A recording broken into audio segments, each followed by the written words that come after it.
Lone Star Boil House and Sports Bar, 320 West 5th Street, downtown Panama City. Are you looking for a place to take a leak? Do you have a truck, tractor, or other hydraulic equipment leaking or not performing as it should? At Reliable Hydraulic Solutions, we can get you back to work. Do you have a busted or leaking hose? We can typically replace them while you wait. Hydraulic cylinder or pump needing repair? In many cases, we can have it back to you the next day. Reliable Hydraulic Solutions, 6840 Highway 77 in Southport, just south of Tractor Supply. The best place in town to take a leak. Hewitt Tire and Auto. Call 850-769-7323. Your certified AAA service center and hometown towing. Visit them online at HewittTire.com. On Airport Road in Panama City. 850-769-7323. Hewitt Tire and Auto Center and hometown towing. Need a tow? Call Billy at Hometown Towing, 850-265-1562. Cold, creamy, and gourmet. Milkshake Factory is now open at Breakfast Point Marketplace near Publix next to First Watch. Unbelievably delicious handcrafted milkshakes and chocolates like the famous chocolate bark. Try the mouth-watering chocolate-dipped strawberry shake. Family-friendly fun and unforgettable shakes await. Milkshake Factory now open at Breakfast Point Marketplace near Publix next to First Watch on Back Beach. Milkshake Factory. WGSX Lynn Haven Field 2 Port St. Joe. Powered by Panama City Toyota. ESPN Northwest Florida. You found us inside the CBC Construction Studios. Get ready. Deep center field and heading for the horizon. Sports Talk Radio will never be the same. Onions, pickles. The Afternoon Underdogs. Way back and gone. On ESPN. Northwest Florida. Yeah, we're just talking about multiple TVs and getting ready for the NFL season because we're, 68 days away, I believe. That's without looking, but it feels a whole lot further away. It feels further away to an extent just because we're in that dead period of sports where now it's WNBA, MLB, and Caveman Rick's favorite coming up soon, the Little League World Series. You're riding with the Afternoon Underdogs, tuned into ESPN Northwest Florida. I'm David Hayes, along with the Caveman Rick. Yo. How you doing today, bro? Doing pretty good, except I'm, getting thrown under the bus. Not liking the Little League World Series too much, but that's not thrown under the bus. That's just facing the facts. I know a lot of people are probably going to, give me, some hate towards for that, but hey, I got a good reason. You did kind of open. You do have good reasoning for it. Your reasoning is better than just the headline, right? It's if you clicked on that headline, I feel like there would be some substance within the article. But yeah, you opened yourself up to that interpretation by coming out 5 years ago, maybe like 6 that, whatever years it ago, was. saying that. Bone crusher on the ones and twos. It is. It all started with the Nets too at the baseball games too. Yeah. Not liking those and not thinking we should have those. That's how you got the nickname Caveman. Then you just got deeper into the cave, saying, "Yeah, I don't like you sports being nationally televised." There you go. And then he started working on his fire skills from there.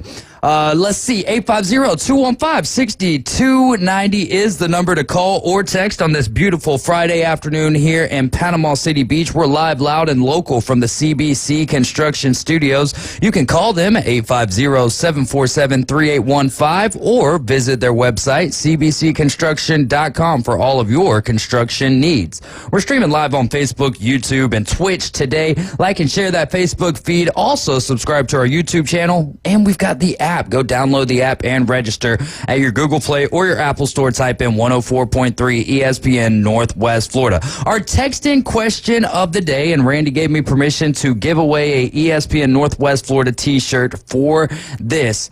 We've got a Facebook post, but I want to kind of keep the answers into the text line to make everything easier. I've got 5 answers that will count from the Facebook post or so, but text in to the Red 17's phone line. It's very easy. How many runs will be scored in the Braves-Phillies series coming up this weekend? Total runs in the entirety of the three games. How many runs will be scored in the series? Text your answer into 850-215-6290. That's 215-6290. If you are closest to that number, you will win an ESPN Northwest Florida t-shirt. We got a lot of exciting things going on here at ESPN Northwest Florida.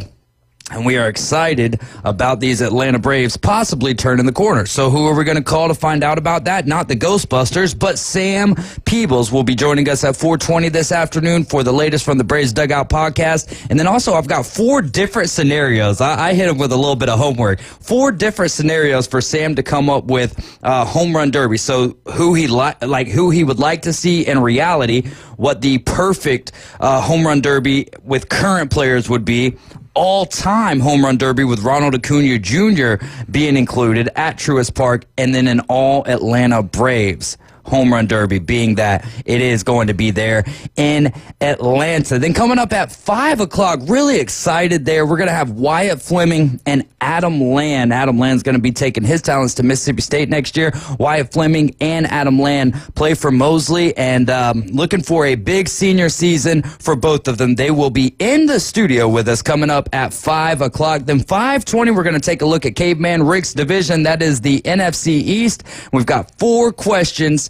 4 questions for the whole division, and we'll go team by team there. As always, taking your calls and texts, 850-215-6290. Kirby already coming in with 23 runs. I'm going to stick with 17 runs, Caveman Rick. I'm going to go with 17 runs. I've got I don't want to give away too much information because we're going to take a deep dive into this series because we've changed up our hat bet, and we'll dive into that here in a little bit. Yeah, tell everybody about that. We'll have to get everybody up to speed, I guess, when we get into that. Yeah. So they know what we're talking about.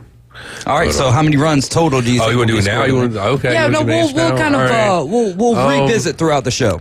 Well, all right. So my Philadelphia Phillies actually only scored 1 run in the 3-game series we just finished up with the Houston Astros. Not too great. I think we might actually make up for it now in this upcoming series. So because of that, I'm going to say probably the highest number we've had so far. I'll say 31.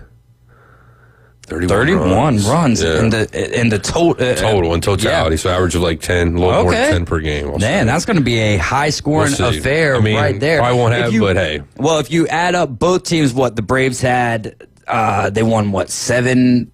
Oh, there was 4 games in that series. So now we're not going to dive into that because it will not correlate. But last night, the Braves scored 0 runs, which was a common theme in the Phillies series as well. So both teams look like they need to kind of bounce back here. The first 2 games for the Braves looked well, and then the bats started sliding off a little bit, and we were used to the 2025 Braves at that point. Yeah, Houston got 5 total, I believe, in that series, and we just had the 1. So a total of 6 runs, I believe, in the whole series. That's insane to think about. Games. Or it might have been they might have had 4 total. I don't know, it was like 5 or 6 total runs, but it was like what 1-0, 2-1, and then 2-0. Yeah. So that's 5 to 2, right? Yeah. So 7 total runs. Oh no, 1. We only scored 1 run. You only scored 1 run. So 1 run. 6 total runs scored in the series. In this day and age of offense, and yes, we still have a lot of great pitching, but in this day and age of offense, that's a low scoring series because you got to think normally within a series, 1 game is at least going to go over the over, and your over-unders are normally sitting at 9 runs. No doubt. So I thought that was kind of odd. And that's why I think too, like I said, I don't know, man.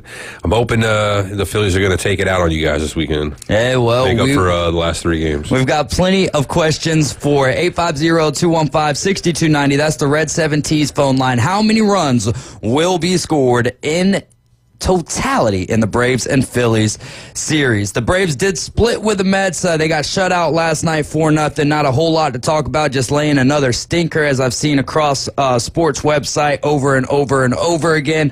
So shut out last night. Hopefully they bounce back. So the Braves, since the last time that they played the Phillies, which was in Philly, have gone 11-14. Now, Rick, I know that I have the answer here, but would it surprise you if I told you that the Phillies have also gone 11-14 since that series in Philly? No, not surprised at all. We've been kind of a little Jekyll and Hyde-ish go out, win a series, and then go out and lay an egg in a series. So that sounds about right.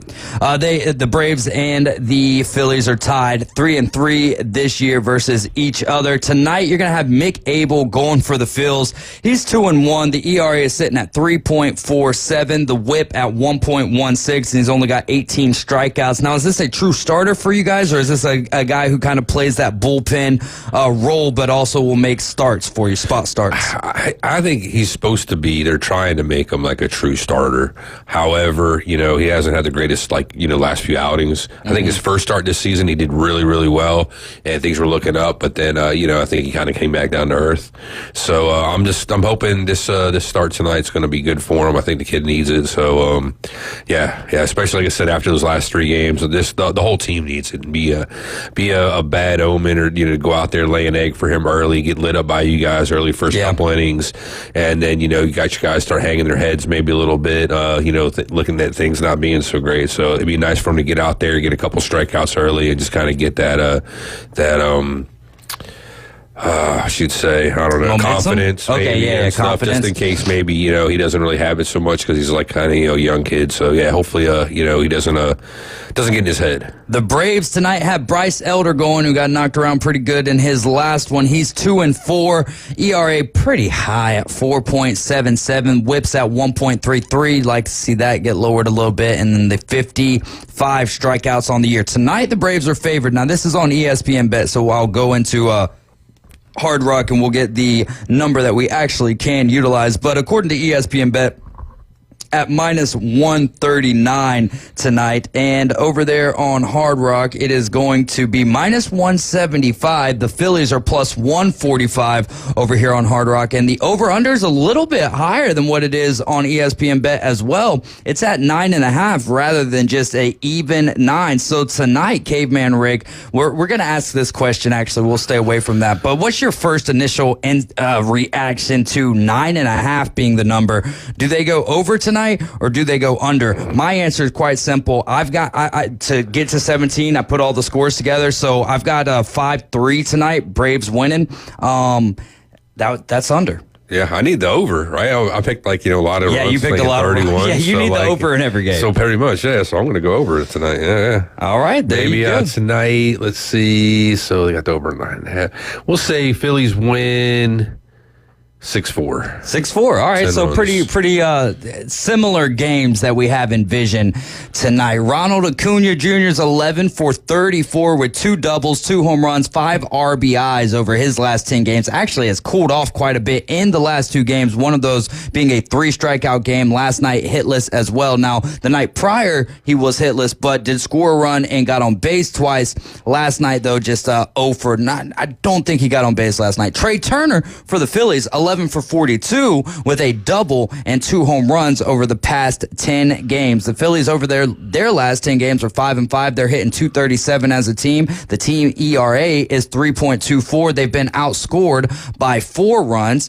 or they've outscored opponents. Actually, they're in the positive there by 4 runs. How impressive is that? In the last 3 games, you were outscored by 5 runs. In the previous games, in the totality of 10 games, outscoring opponents by 4. The Braves are 6-4 in their last 10. But the team batting average is stupid low at .221, and the ERA at 3.41. Both of those numbers being outdone by the Philadelphia Phillies. They have outscored their opponents by 9 runs, though. So that's kind of getting you set for the series. Now, your starters for tomorrow. Mentioned real quick, Acuna yesterday, he didn't get on base. You mentioned Trey Turner. He didn't get on base. Yeah, he didn't get on base yesterday either. So both of them probably due today. Yeah, your Saturday, I definitely hope so for Acuna. Hopefully, well, I mean, they're both are leadoff guys, right? And they, both got pretty good averages. So yeah, probably safe to say they'll probably get on base tonight. What up, AG? Call in if you want to. Tell us how many runs you think are going to be in the Braves-Phillies series. Total runs in the series. Saturday starters are going to be Schwellenbach going for the Braves, Jesus Luzardo going for the Phils, and then Sunday it's going to be Spencer Strider going up against Ranger Suarez. All right, so who is the key batter in the lineup for the Phillies in this particular series? Who needs to have a standout series? It shouldn't be your Trey Turner, like your guys who you count on. Give me someone outside of those top 3 hitters that needs to step up for the Phillies. For the Phillies, I would think somebody that's been having a little bit of issues lately. The bat hasn't been quite hot. I think Bryson Stott, if he actually, can maybe get it going, get rolling, kind of get the bat warmed up, that'd be a big help to us, especially, no Bryce Harper, him being still out right now. Still been pretty good. Otto Kemp, the guy that's kind of replacing him over at first base. His first couple games wasn't so great, but he's been kind of warming up as well. So he's a guy that if he kind of keep rolling too, that'll help us out. But I really would like to see Bryson Stott kind of get back to where, he's a good solid, first half of the batting lineup, kind of in the batting order kind of guy, where now he's batting about 7th, I think, in the order. There's 2 guys for the Atlanta Braves that just jump off the page on needing to do something, right? When you look at Ronald Acuna Jr., he's been just amazing since he's came back. Matt Olson, 15 home runs, 52 RBIs. Would you like the average to be a little bit higher at just 257? Yeah, but I think that's his home. It's comfortable there at 257 for Matt Olson. Ozuna's a little low in the average at 247. Harris for you guys. That's where I was headed to. I was reading off the kind of good, and obviously the really good with Ronald Acuna Jr. Austin Riley has been hot as well. We know what Matt Olson and Ozuna have been doing. Drake Baldwin, a young bat in the lineup, but has been participating greatly. But Ozzie Albies, Michael Harris, my goodness, and I'm still not trying to give credit to AG yet about. Listen, I know Ozzie's not playing good, but he says that he doesn't care. Adam says that Ozzie doesn't care. I'm not seeing that out of him, but it's also hard to tell. It's hard it's hard to look at someone for just while they're on a baseball field and see if they care or not, because we're not being able to follow them back into the clubhouse and see how they're talking with their teammates after their bad performances. Isn't he pretty tight and like best buds with Acuna? Yeah. So you would think that, the Acuna is the star, he's the main guy on the club, that if there was any kind of attitude problems or needing adjustment there, especially the way, I guess that's a good way of articulating what I want to say. What Acuna went through with Freddie Freeman when he kind of chapped his ass and and put him kind of code red and told him about the way of being a Brave, and whatnot. So if there's an issue like that, you would think Ronald Acuna, from his experience, would probably be. You would think he'd want him to be that leader, step up, say something if he needs to be. So because of that, I would say maybe there's probably not much there. Well, and I think that's where our biggest issue is there is no one in the clubhouse. And again, this is me guesstimating. I'm not in the clubhouse. I'm not a fly on the wall in there. I don't think that there is anyone who will go chap anyone's tail over. That's y'all's problem. No, that's exactly what I'm saying. That's exactly what I've been trying to get. Because Matt Olson kind of seems like more even killed, and not that there's an issue with that. Freddie Freeman did as well. But you can go Olson, you've been here long enough too. If you've got something on your mind, you've been here long enough to say it. Here's the other side of it, which I don't know how Ronald feels about it, but we're talking about a guy. Yes, is he a veteran in the clubhouse, a veteran of the Atlanta Braves? Yes, but how often has he been in the clubhouse as someone with the ability to play? It might have been tough until recently. Well, and not just that, but then mentally it's am I really supposed to be the guy stepping up here? Yes, you should be, but if you don't feel comfortable in that, then you either got to find a way to be comfortable with it, or we need to find someone who can be that vocal leader in the clubhouse. Or you got to go to Snit and be like, look, man, this is what's going on. I can't, or I don't know how to figure it out. Give them a little info, a little intel, and let's see what they, have any advice, any kind of suggestions, solution, what have you. Or could it just be that it happens in all kinds of sports? You say coaches lose in the locker room. Mm-hmm. Maybe Snit, like I said, man, maybe this is it, buddy. Maybe it's last year. Maybe, losing, people not hearing the voice. Yeah. Not listening to the voice in the locker room. And, just kind of time. Sometimes it's time for change.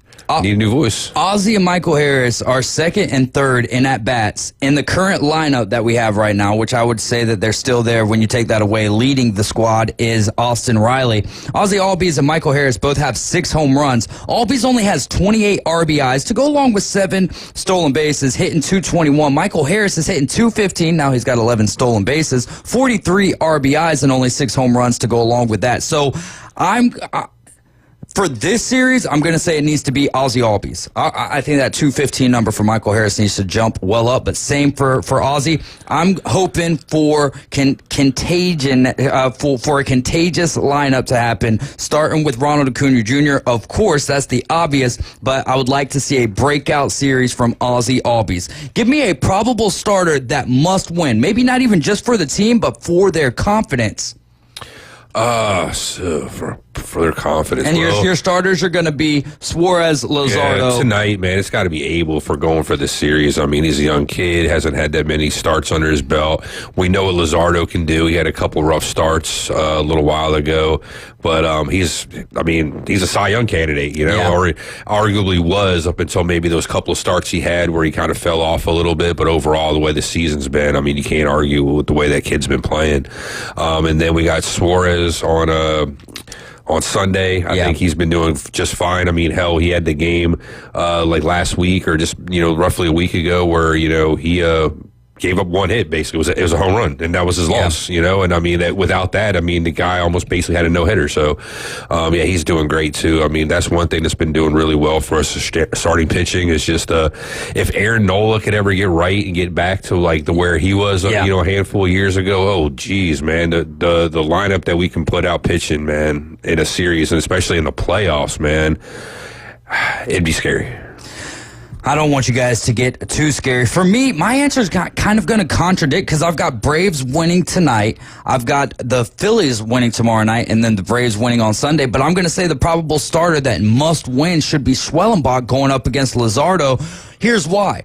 You could make the argument that it's Bryce Elder, but we've been seeing this for a while out of Bryce Elder. So I'm not saying it's time to cut ties with him, but I think we know better of what we're getting out of Bryce Elder, more so than Spencer Schwellenbach. So I think tonight, for the rest of the season, or not tonight, my answer to this is going to be Spencer Schwellenbach. Give me a bold prediction for the series. Bold prediction would be...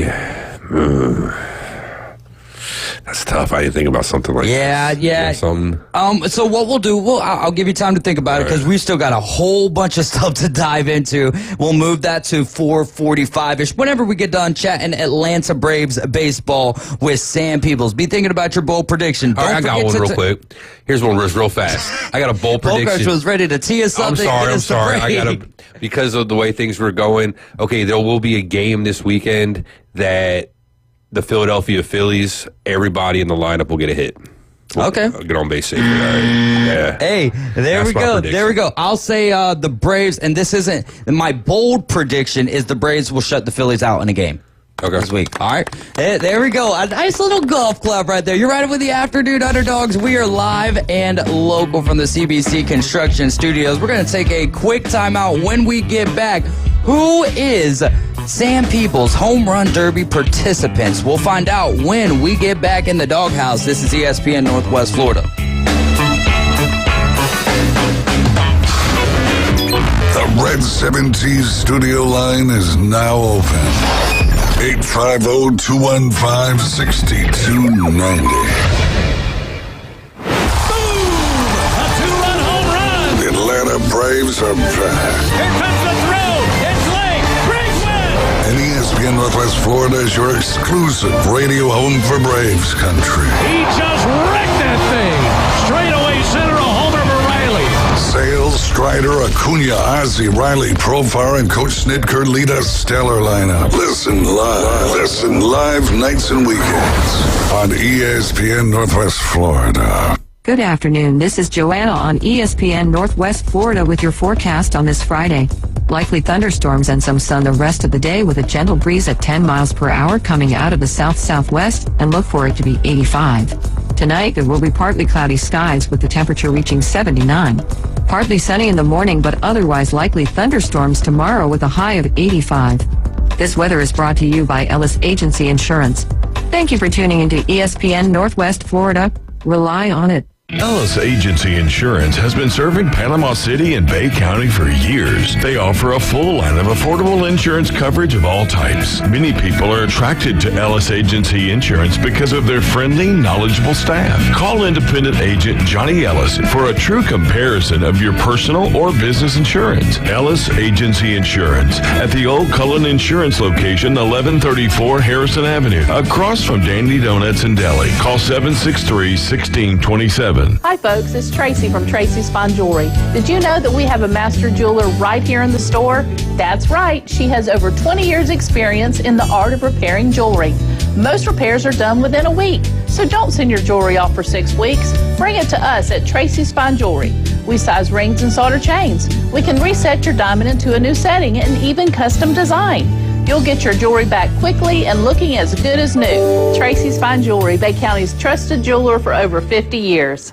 With some incredible starting pitching and a roster loaded with stars, don't ever count the Atlanta Braves out. And the first pitch to Acuna, he swings, he drives one.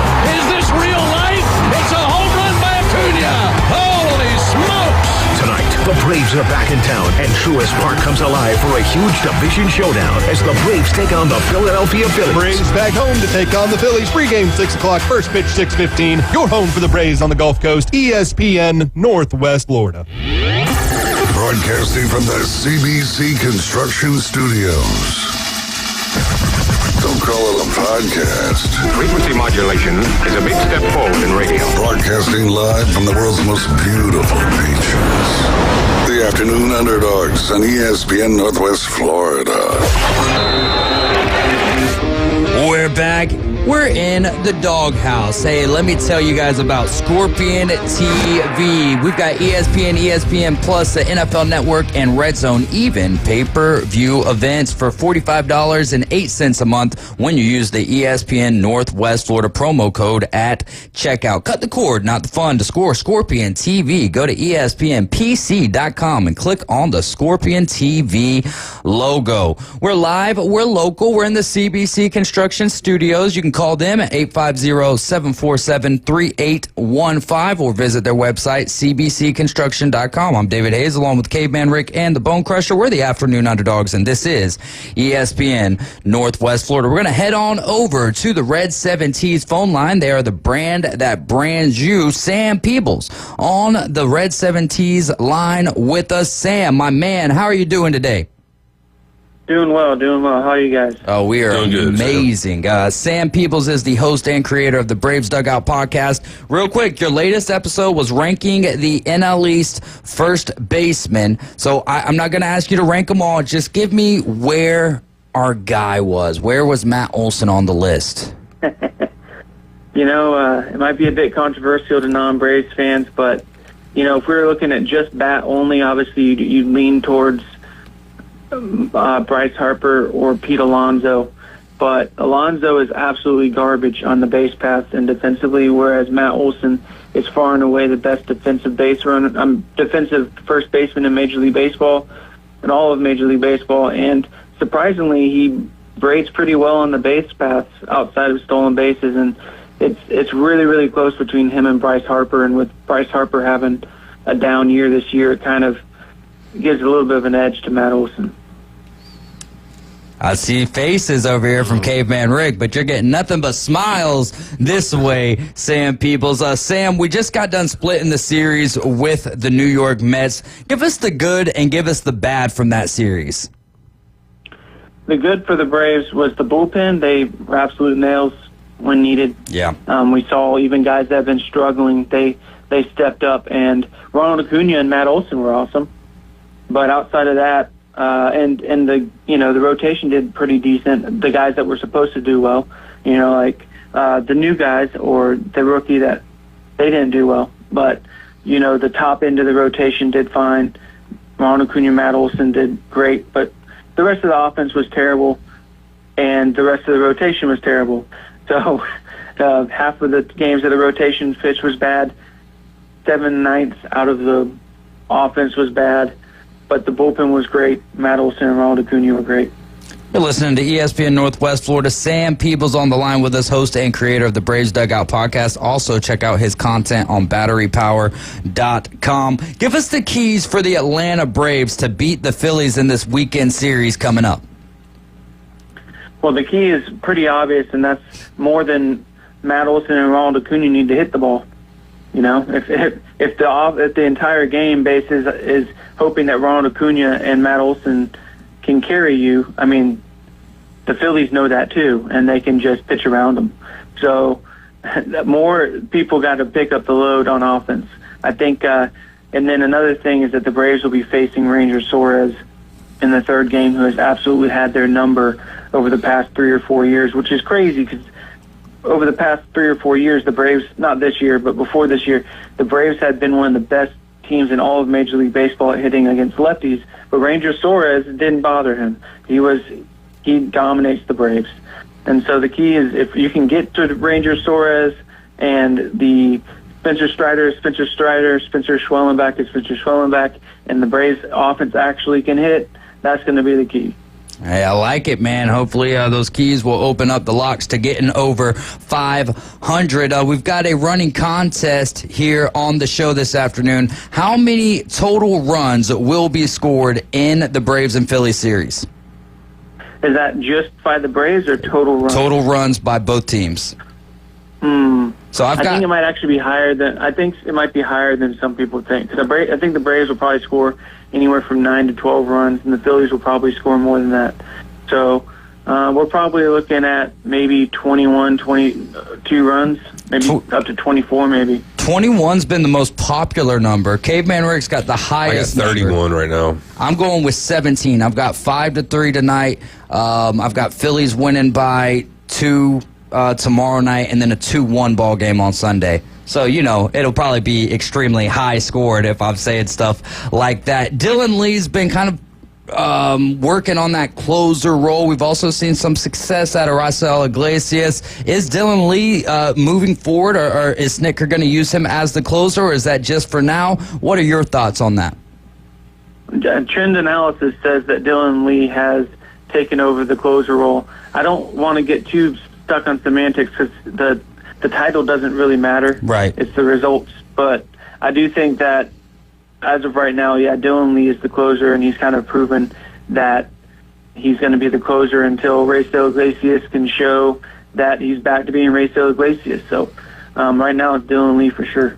All right, Chris Domino from 680 The Fan says that the Braves should move Austin Riley to left field and then trade with the Red Sox for third baseman Alex Bregman. I didn't read to see what trade pieces he was talking about giving up for Alex Bregman, but what do you think about that trade? I don't think the Red Sox would allow that to happen, especially with them possibly talking about contract extensions. And isn't Alex Bregman dealing with a bit of an injury?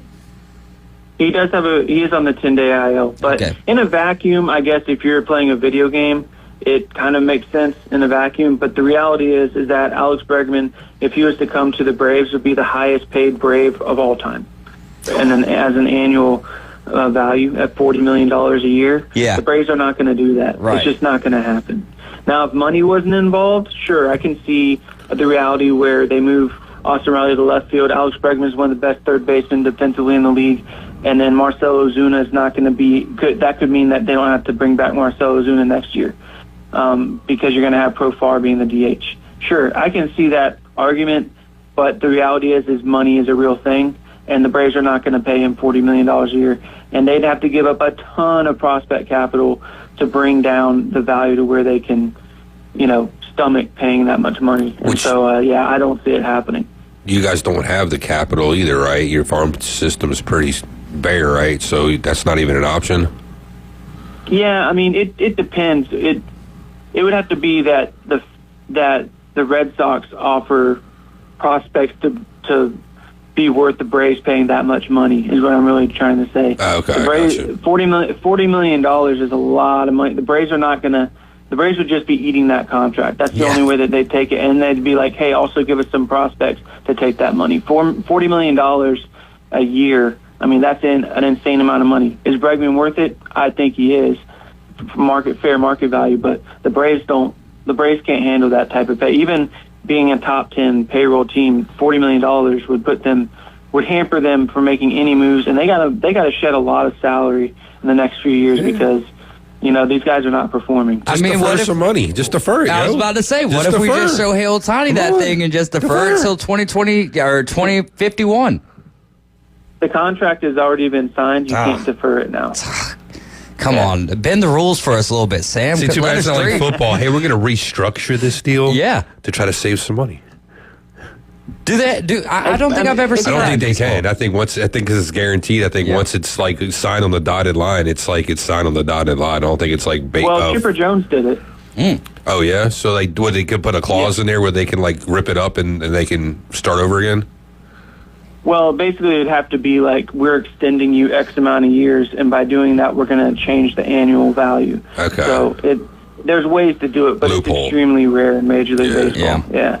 How worrisome have the numbers been for Ozzie Albies and Michael Harris II? I know there was something on Twitter about his clutch rate, but I mean, you had pretty good responses to that particular graphic. But the numbers: 6 home runs, the averages 221 for Ozzie and 215 for Michael Harris. How worrisome? And I know that you go deeper into the analytics, so tell us what you're seeing from your side, from your perspective, Sam. So Ozzie Albies has the highest pop-up rate he's had in his entire career. Over 11% of the balls he hits is a pop-up, and I believe he's second or third in all of Major League Baseball in that rate. But also, if you look at his expectancy stats, so he would be in the bottom 5%. If he was to continue to swing the bat like he is right now, he'd be a bottom 5% Major League Baseball hitter. So the underlying metrics show that this is for real. This is not just him having bad luck. So whatever he's doing, it's not just a matter of it'll start going in his favor. With Michael Harris, he's had a slight bit of bad luck, but if you were to look at his expectancy stats, he still would be, if he was hitting like his expectancy stats show him he should be hitting, he still would be a bottom 17% hitter in Major League Baseball. So no, the numbers do not look good. There is nothing in their numbers that say, hey, if they continue to swing the bat, it's only a matter of time for them that it will get better. No, they need to completely change their approach. Man, would that, for them to change their approach, would it be necessary for them to be sent down? And when is the time? How do you kind of measure when is the right time to do that with a guy who's been up at the show for a good while now? Well, Ozzie Albies cannot be sent down. But Michael Harris, and Michael Harris, I actually don't know if he has options left. He probably does, but I just don't foresee him doing that because his glove is so valuable. The Braves lead all of Major League Baseball in defensive runs saved, and Michael Harris is a huge reason for that. I don't really think that it's to the point to where they want to send him down because, to be honest with you, left field is a black hole out there, so we need him in center field. All right. Yeah, that's a great point too. Home Run Derby. You're actually going to be attending the Home Run Derby this year, and that is going to be, oh man, I am so excited for you going to to Truist Park and watching this. I know that you said earlier when we asked you about this question that you would take the top leaders in home runs for the Home Run Derby. But give me who you think that we'll see this year. You've already got 2 of them set up for you, though. You got Ronald Acuna Jr. and Cal Raleigh. So who are the other 6 finalists that you would like to see or that you think we'll see in the Home Run Derby? Well, I think a lot of it's going to come down to who gets selected to the All-Star team because sometimes guys don't want to give up their family time to hit in the Home Run Derby if they're not an All-Star. Right. So I think that's gonna play a lot into it. But guys that I think Pete Alonso will probably be back. I think I'm pretty certain Ellie De La Cruz is going to be there. So I would imagine that if he gets asked, he'll play, and he should. So we've got Pete Alonso, Ellie De La Cruz, Ronald Acuna Jr. That's 3, and then Eugenio Suarez. I mean, they'd be stupid not to invite him. Yeah. So that would be my 4 for the National League. In the American League, you got Cal Raleigh. I would love to see Aaron Judge go again, just because he did it in the past. I know it messed up his swing, but come on, it's Aaron Judge. That after those 2, it's kind of like a huge drop off because there hasn't really been like massive guys. And Byron Buxton, I mean, I feel like he'd be a really good one to have, but he's not going to be an All-Star. I don't think. I mean, he's not on the ballot anymore. He didn't make it to the second phase. But I'd love to see him there. But one I think that should be a lock is Riley Green. I'd really love to see Riley Green of the Tigers. Oh, yeah. That's so I had, let's see, I had either Riley or Torkelson. Make your pick. So let's go with Riley Green there. I had Joe Adell from the Angels because it's kind of between Joe Adell and Taylor Ward right there. Byron Buxton would be interesting to get up there. You got Cal Raleigh, who's already there. And then I can't remember who my fourth one was in the American League. National League, Ronald Acuna Jr., Pete Alonso or Juan Soto, because I'd love to have a Met there. From the Phillies, Kyle Schwarber, and I'm trying to, I think it was Eugenio Suarez as well, to be the final member of the National League. What about the best home run derby lineup that could be this year, which I guess isn't far off when you add in Aaron Judge, Cal Raleigh, Ronald Acuna Jr.? It's really just the same other names that you mentioned, isn't it? Yeah, if it was best, I mean, it'd be Kyle Raleigh and Aaron Judge leading it off for the American League, and then you'd have Taylor Ward and probably Shohei. Byron Buxton. And then for National League, yeah, definitely want Shohei, Eugenio Suarez, probably Kyle Schwarber, honestly, because he can freaking smack it out there. And then just for the sake, you got to have Alonso there. I mean, that's his thing. You know, bring back Pete Alonso always, and take away his crown when you can, like last year. So I think that would probably be the best one. All right, so your all-time home run derby, like it's happening at Truist Park, all-time home run derby, including Ronald Acuna Jr. I want to hear yours. I have a list for that one and for the all-time Atlanta Braves one as well. So you mean all-time, like I can pick anybody from any team? Anybody from any team. You can split it up into American League and National League, but all-time there in at Truist Park. Okay, so you definitely want Hank Aaron since it's at Truist Park, obviously. That's the most obvious pick. Yeah. Willie Mays, for sure, you'd want. Ooh. Babe Ruth. Yep. Rogers Hornsby. We'll go. Did I say Barry Bonds yet? You haven't said Barry yet. Okay, Barry Bonds, Mark McGuire, Sammy Sosa. That's 7. And then I'll give you an old school one and say Rogers Hornsby. Okay, all right. I think you already said them, but that's pretty close to what I've got over here. But so since we're doing an all-time Braves one, I left off Hank Aaron. So for my National League, I got Sammy Sosa, Ronald Acuna Jr., Mark McGuire, and Barry Bonds. On the American League side, Ken Griffey Jr., Babe Ruth. We're going to pretend that Shohei Ohtani's still playing for the Angels. Shohei, and then Josh Hamilton. Yeah, good choices. I can't believe I left out King Griffey Jr. on that one. It's hard when you're like, I was thinking about these things while you were talking, and you know how the brain works, and you're just thinking of all kinds of names. Should do an all-steroid one, man. Because, I mean, half of those names you named are already on that list, exactly. So then you only got to pull out a couple more, and then that way, you have one clean and one dirty. Yeah, man. Yep. So I don't want to start any too much controversy, but before steroids, you did have guys still using greenies. Yeah, no doubt. So there are some guys like, I'll just leave it at that. And some guys were just doing beer and hot dogs. Yes, right. Cholesterol, yo. Dogs, baby. There you go. You want to do the all-time Braves one, or you want to move on to another question? Sure, we can do all-time Braves. I've got okay, go ahead. All right, I'll go Hank Aaron, Ronald Acuna Jr., Chipper Jones, Andrew Jones, Gary Sheffield, Andres Galarraga, Dale Murphy, and then I need one more. I think I'm just going to go with one of my... Oh, you know who I miss, and it's been a long time. Not that he was the greatest home run threat, but I'll go Ryan Klesko. All right, that's fun. All right, I'll go 2 old school ones. I'll go Babe Ruth and Rogers Hornsby.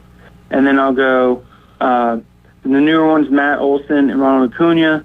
And you got Hank Aaron, obviously, Chipper Jones, Eddie Matthews, and then I'll say Dale Murphy. Yeah, man, that's great stuff. How awesome would that be to see an all Braves home run derby? But I am excited for you to get to check out the home run derby this year in Truist Park.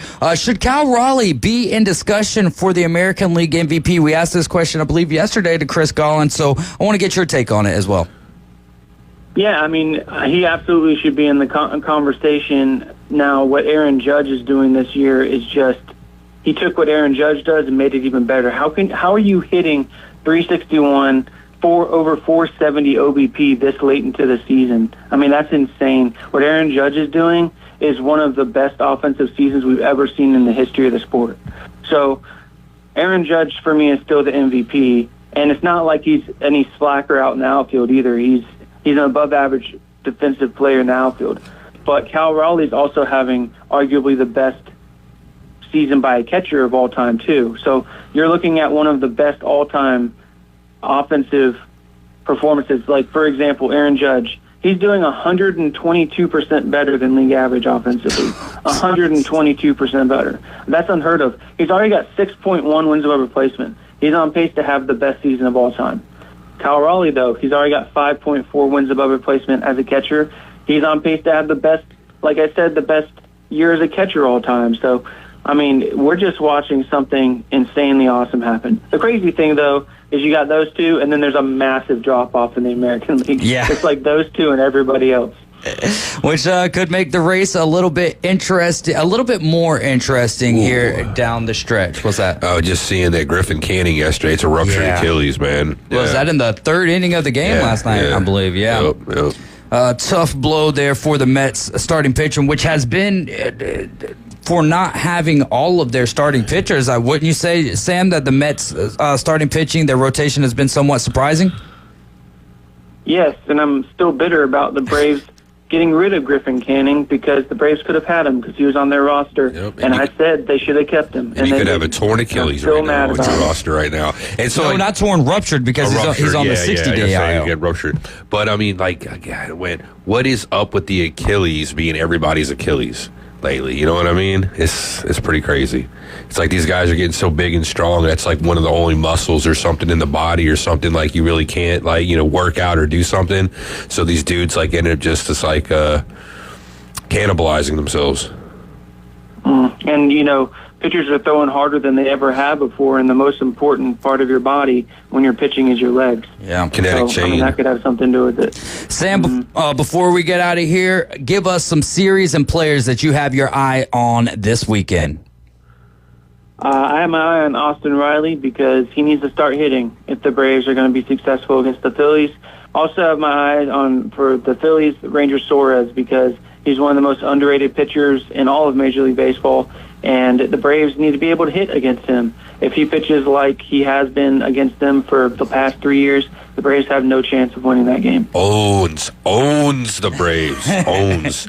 It's like if you know the movie Slapshot. Maybe anybody out there might know that reference. Yeah, the Padres-Reds is going to be a fun. There's actually quite a bit of really good series going on this weekend. Sam, thanks so much for your time, my friend. Have a great weekend, and we'll chat with you next week. Absolutely. Go Braves. Go Braves. Chop on. Ain't that right, K-Man Rick? Chop on. You're riding with the Afternoon Underdogs. This is ESPN Northwest Florida. Braves coverage coming up tonight. Coverage starting after the Afternoon Underdogs, 6 o'clock. First pitch at 6:15. Braves baseball on ESPN Northwest Florida. Brought to you locally by Bill Bird Kia, PCB Hobby, Panama City Toyota, Hewitt Tire and Auto, and Hometown Towing. We'll be right back with two truths and a lie after this. Go Phillies. Killing the game. Call or text us now on the Red 7T studio line. 850-215-6290. Have you ever wanted to reach out and smack someone? Sit your ass down and shut up! Call or text the Afternoon Underdogs on 104.3 ESPN Northwest Florida with your rants, hot takes, picks, and takedowns. This is unacceptable at the University of Alabama! This should go 7 games. You've got to have a bad game at some point. The Red 7T studio line, 850-215-6290. ESPN Northwest Florida. Killing the game. Good afternoon. This is Joanna on ESPN Northwest Florida with your forecast on this Friday. Likely thunderstorms and some sun the rest of the day with a gentle breeze at 10 miles per hour coming out of the south-southwest, and look for it to be 85. Tonight, there will be partly cloudy skies with the temperature reaching 79. Partly sunny in the morning, but otherwise likely thunderstorms tomorrow with a high of 85. This weather is brought to you by Ellis Agency Insurance. Thank you for tuning into ESPN Northwest Florida.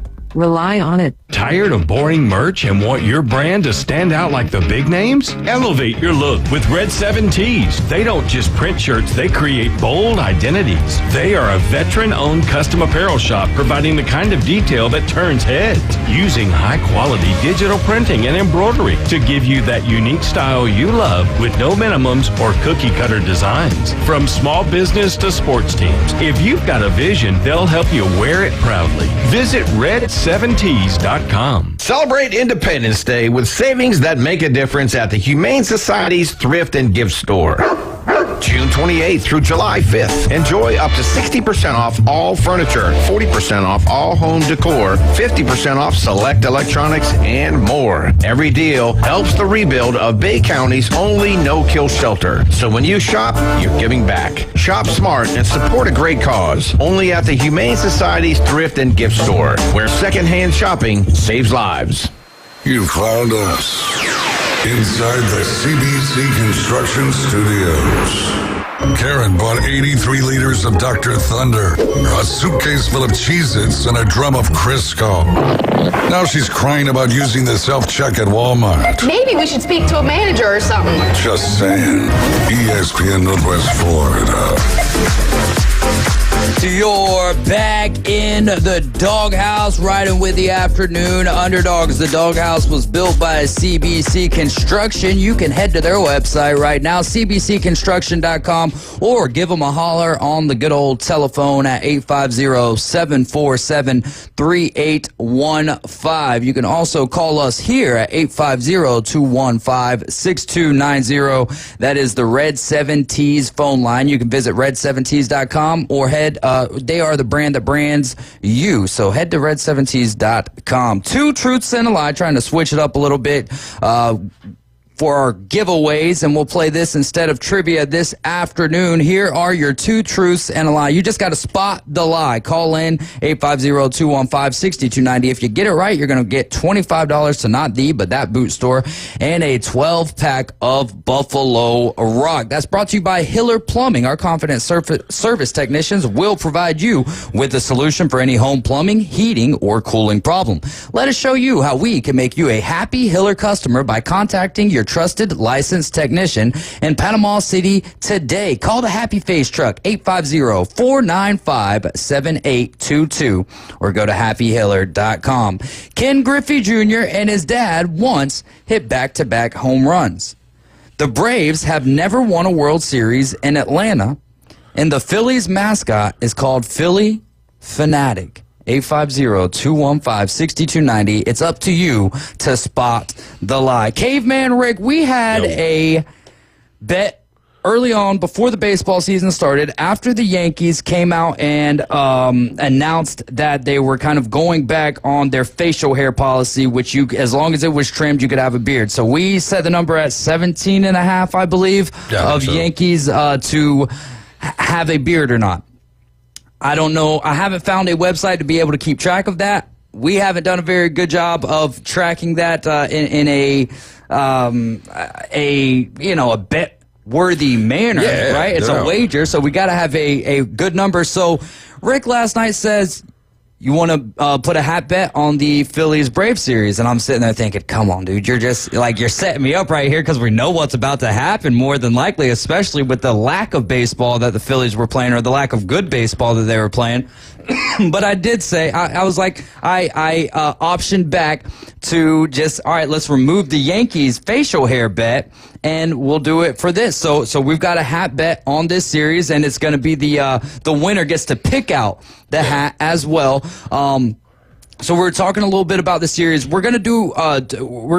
We have our hat bet just on the series, and that's all that matters. But we're also gonna play a little game with it, and there's not gonna be any wager on it, and you guys can play along with it with us as well. So here's how it works. You don't really have to do anything outside of picking a couple of things. We each get 1 point if our team wins. So there's 3 points up for grabs right there. Then you pick the over/under for each game, which I'm assuming right now we've got 9.5. So I'll check Saturday and Sunday, and we'll see what those numbers are. If you want to go ahead and pull that up, that would be great. I'll see if they got them right. You get 1 point for each home run the team hits, so that also can swing it this way and that way a little bit. We're going to do a player prop bet, so you get to choose one player from the, so for Rick, it'll be from the Phillies. For me, it'll be for the Braves. You get 1 point for a correct over-under prediction on a player stat. It could be hits, RBIs, or strikeouts for each game. Then the series winner is going to get 2 points and a hat. Total home runs in the series will get you 2 points. Player with the most home runs in the series, regardless of team, gets 3 points. Player with the most RBIs in the series, again, regardless of the team, gets 3 points. But I still think that we should keep ourselves to picking between, I'll pick Braves players, you pick Phillies players. And then we'll also try to pick the player with the most stolen bases. So let's start there. We each get 1 point if our team wins. But let's pick the over-under. So I know it's a little bit hard looking through Saturday and Sunday, but we know what the total is tonight at 9.5. So I'm going with the under. I'll put your name first here. So Caveman, you going with the over or the under tonight? I'm deciding that earlier I said I think the Phillies win 6-4, so I'm going to go 10 runs. So that'd be the over for tonight. All right. So you're going over. I'm going under by a half a run as well. Saturday, what is the over-under set at? So Saturday, I'm having to look here at ESPN, and ESPN has it at 8.5. Okay, so we'll go with 8.5. Okay. All right. The only problem is Sunday, they're not telling me yet because it's too soon in advance. All right, so we're going to go with 8.5 for both days. That's what you want to do? Yeah, okay. I mean, with Strider and Suarez being on the mound, it's got to be 8.5, you right? Would think, or it could it's be not going to go up to 9.5. Right, exactly. It could be lower. Unless, I don't know, both teams just go out and score a lot of runs, in the next couple games. And then but we're going to adjust. But as gentlemen, we can agree on 8.5. That's fine, yeah. All right. So I'll go, well, if it's 8.5, I'm going to go over every day because I went with 31 runs total. So. And I'm going under every day because I had every game being low scoring. So I've got 2-1 on Sunday, ATL, and then let's see, I could just do the math. So that's 3. I've got 5-3 tonight, so that is 8. So 5-4. Wait, that would have me be an over on game 2 since we're doing 8.5, right? Because I've got 5-4 Phillies win on tomorrow night. All right, so you're going over tomorrow. Yeah, I'm going. Okay. I changed that to the over. So Braves win the series 2-1. All right, 1 point for each home run the team hits, so we don't have to do anything with that one. For our player prop bet, just give me one player and their prop. So does it matter which game though? Are we of the series or what? We're not going to have enough time to do one. Well, for that's each why game. I was asking, so I'll give you the right answer. So let's just do one from tonight. All right, one from tonight. All right, if I'm going to go one from tonight. If I'm going to pick mine, I'm going to say Turner gets a hit. Turner hit. All right, so since you're doing that, I'm just going to answer back with our leadoff hitter. I'll go with Ronald Acuna Jr. getting a hit. That would be a safe bet, I think, for either one, yeah. All right, so we'll get over half a hit. Yeah, absolutely. Series winner gets 2 points. Total home runs in the series gets 2 points, so that's also nothing we could pick. What player on your team do you imagine would have the most home runs here in this series? We talked about the home runs, right? That's what we're talking about right now. We're getting the points, but how many, though, do you think total home runs, though? Do you just want to guess? Well, no. Pick the player that you think will hit the most home runs. I was going to say, how many, total home runs do you think? You want to guess that, too? How many total we think is going to be hit in the series? Oh, no? we can come back to that. Okay. Well, go ahead. How many home runs do you think will be hit? I would say total home runs in the series, 6. Okay, you're saying, man, I was going to say 7, but that's because the Braves get a lot of their home runs via the long ball. But if you've got that many runs, only 6 home runs, man. I'll say an average of 2 a game. Yeah, I'm going to say 7 still.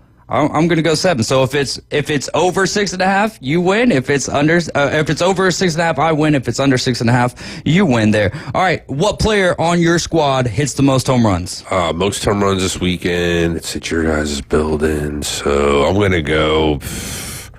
I'll go Schwarber. I mean, why not? It's probably the most likely answer. All right. I'll go with Matt Olson instead of Ronald Acuna Jr. What player has the most RBIs? Most RBIs, I'll go Castellanos.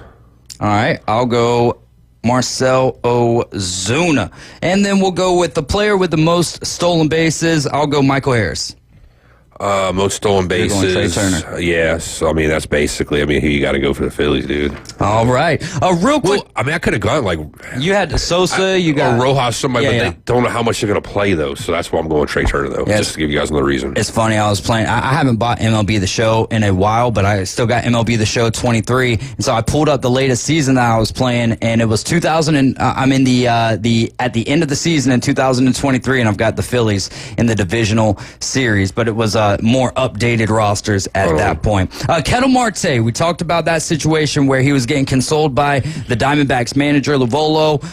He says that the fan yelled at him, "I sent your mom a text last night," and Marte says, I wanted to play the clip for you guys, but he's speaking Spanish, so that I would have just had to read it for you guys anyways. It crossed the line, Marte says, when a fan speaks about his mother like that, especially because of where it happened. It was in Chicago, and that is where his mom passed away in 2017 via a car accident. So I love the way that Ketel Marte went about this. He was like, I heard he's gotten banned from all the ballparks. I just hope that he heals, and I hope the best for him. So Ketel Marte there being the bigger person, one thing that does stink for the 22-year-old is he used a wrong choice of words. I hate a lifetime ban for this right here because he's 22 years old. If he was a repeat offender of this, and we talked about this, if this was the second time that he had done something like this, I get it. All right, maybe a lifetime ban, but lifetime ban at 22 years old for heckling and just not having the right amount of couth. But you're 22, so I don't give him a pass, but I also a big believer in second, third, fourth, fifth, sixth, and seventh chances. I'll make this real quick. I just think they set the wrong precedent here.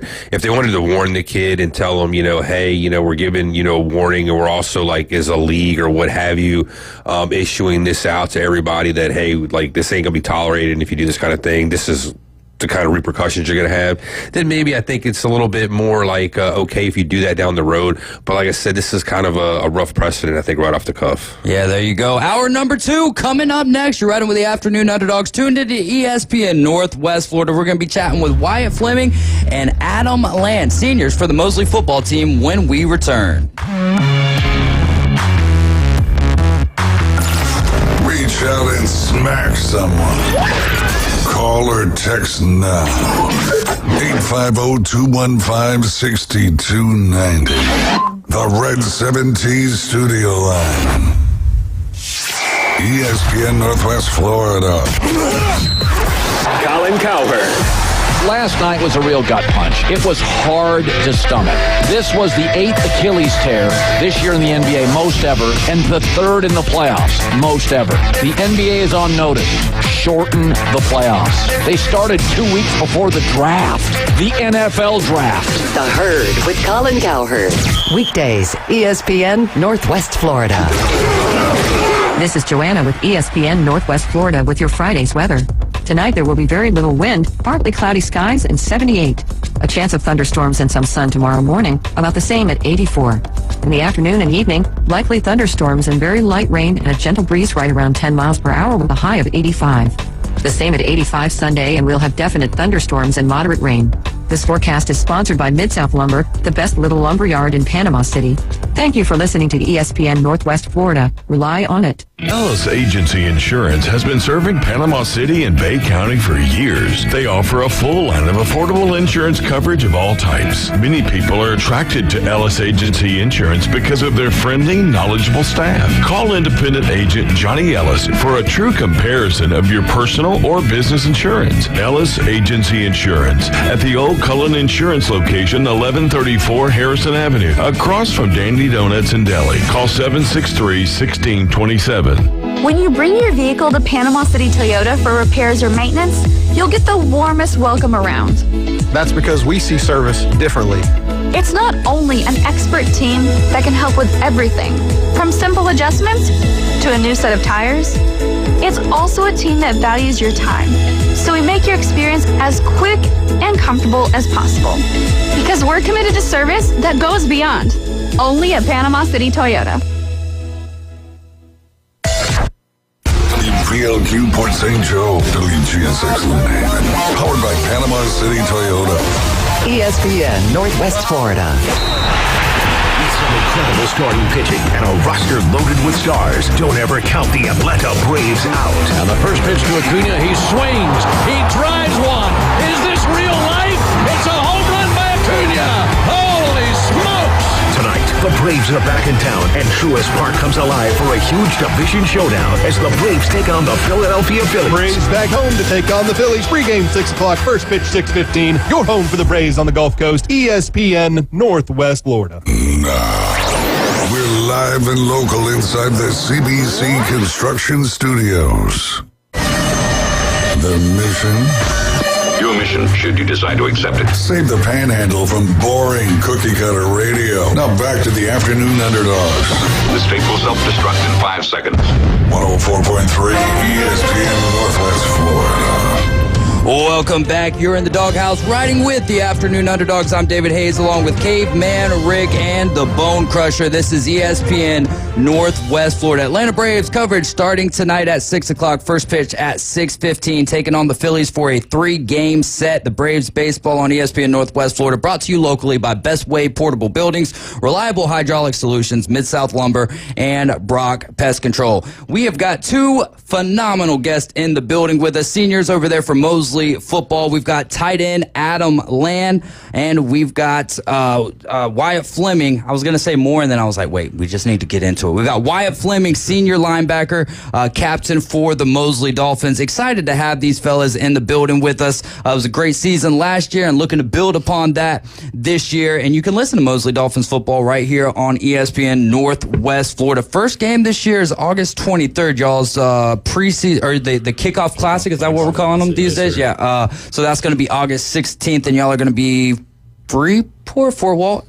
South Walton. South Walton. Yeah. So I am excited about that. How, on a scale of 1 to 10, how excited are y'all about y'all's senior season, or is it one of those like, I wish I was a junior this year so we could do it all over again? No, definitely. Senior year is the biggest one for us, for sure. Yeah, we're looking forward to it. Hey, there we go. Well, again, thank you guys for your time this afternoon. We'll kind of bounce back and forth between y'all. I've got questions for each of you, and then I've got questions I want both of you to answer. So starting off with Adam, what's your favorite part of playing tight end?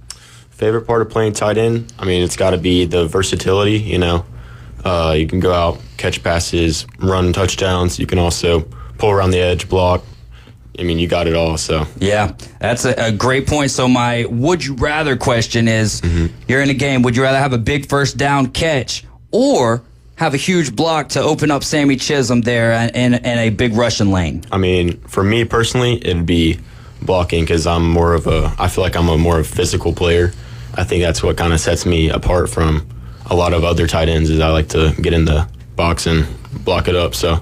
I would love to block for Sam anytime. Hey, there we go. Favorite part of playing linebacker for you, Wyatt? Definitely just, setting the tone on defense. You're the leader on the defense. You're calling everything, getting your boys set, and yeah, I mean, that's really it. So for you, your would you rather is, would you rather knock a dude's helmet off with a big hit, a hit stick type hit, or cause a turnover via an interception or a fumble? Turnovers are nice, but I think taking a dude's head off, that's just like the biggest momentum shift, and like you can't not love that. Knock somebody's block off, man.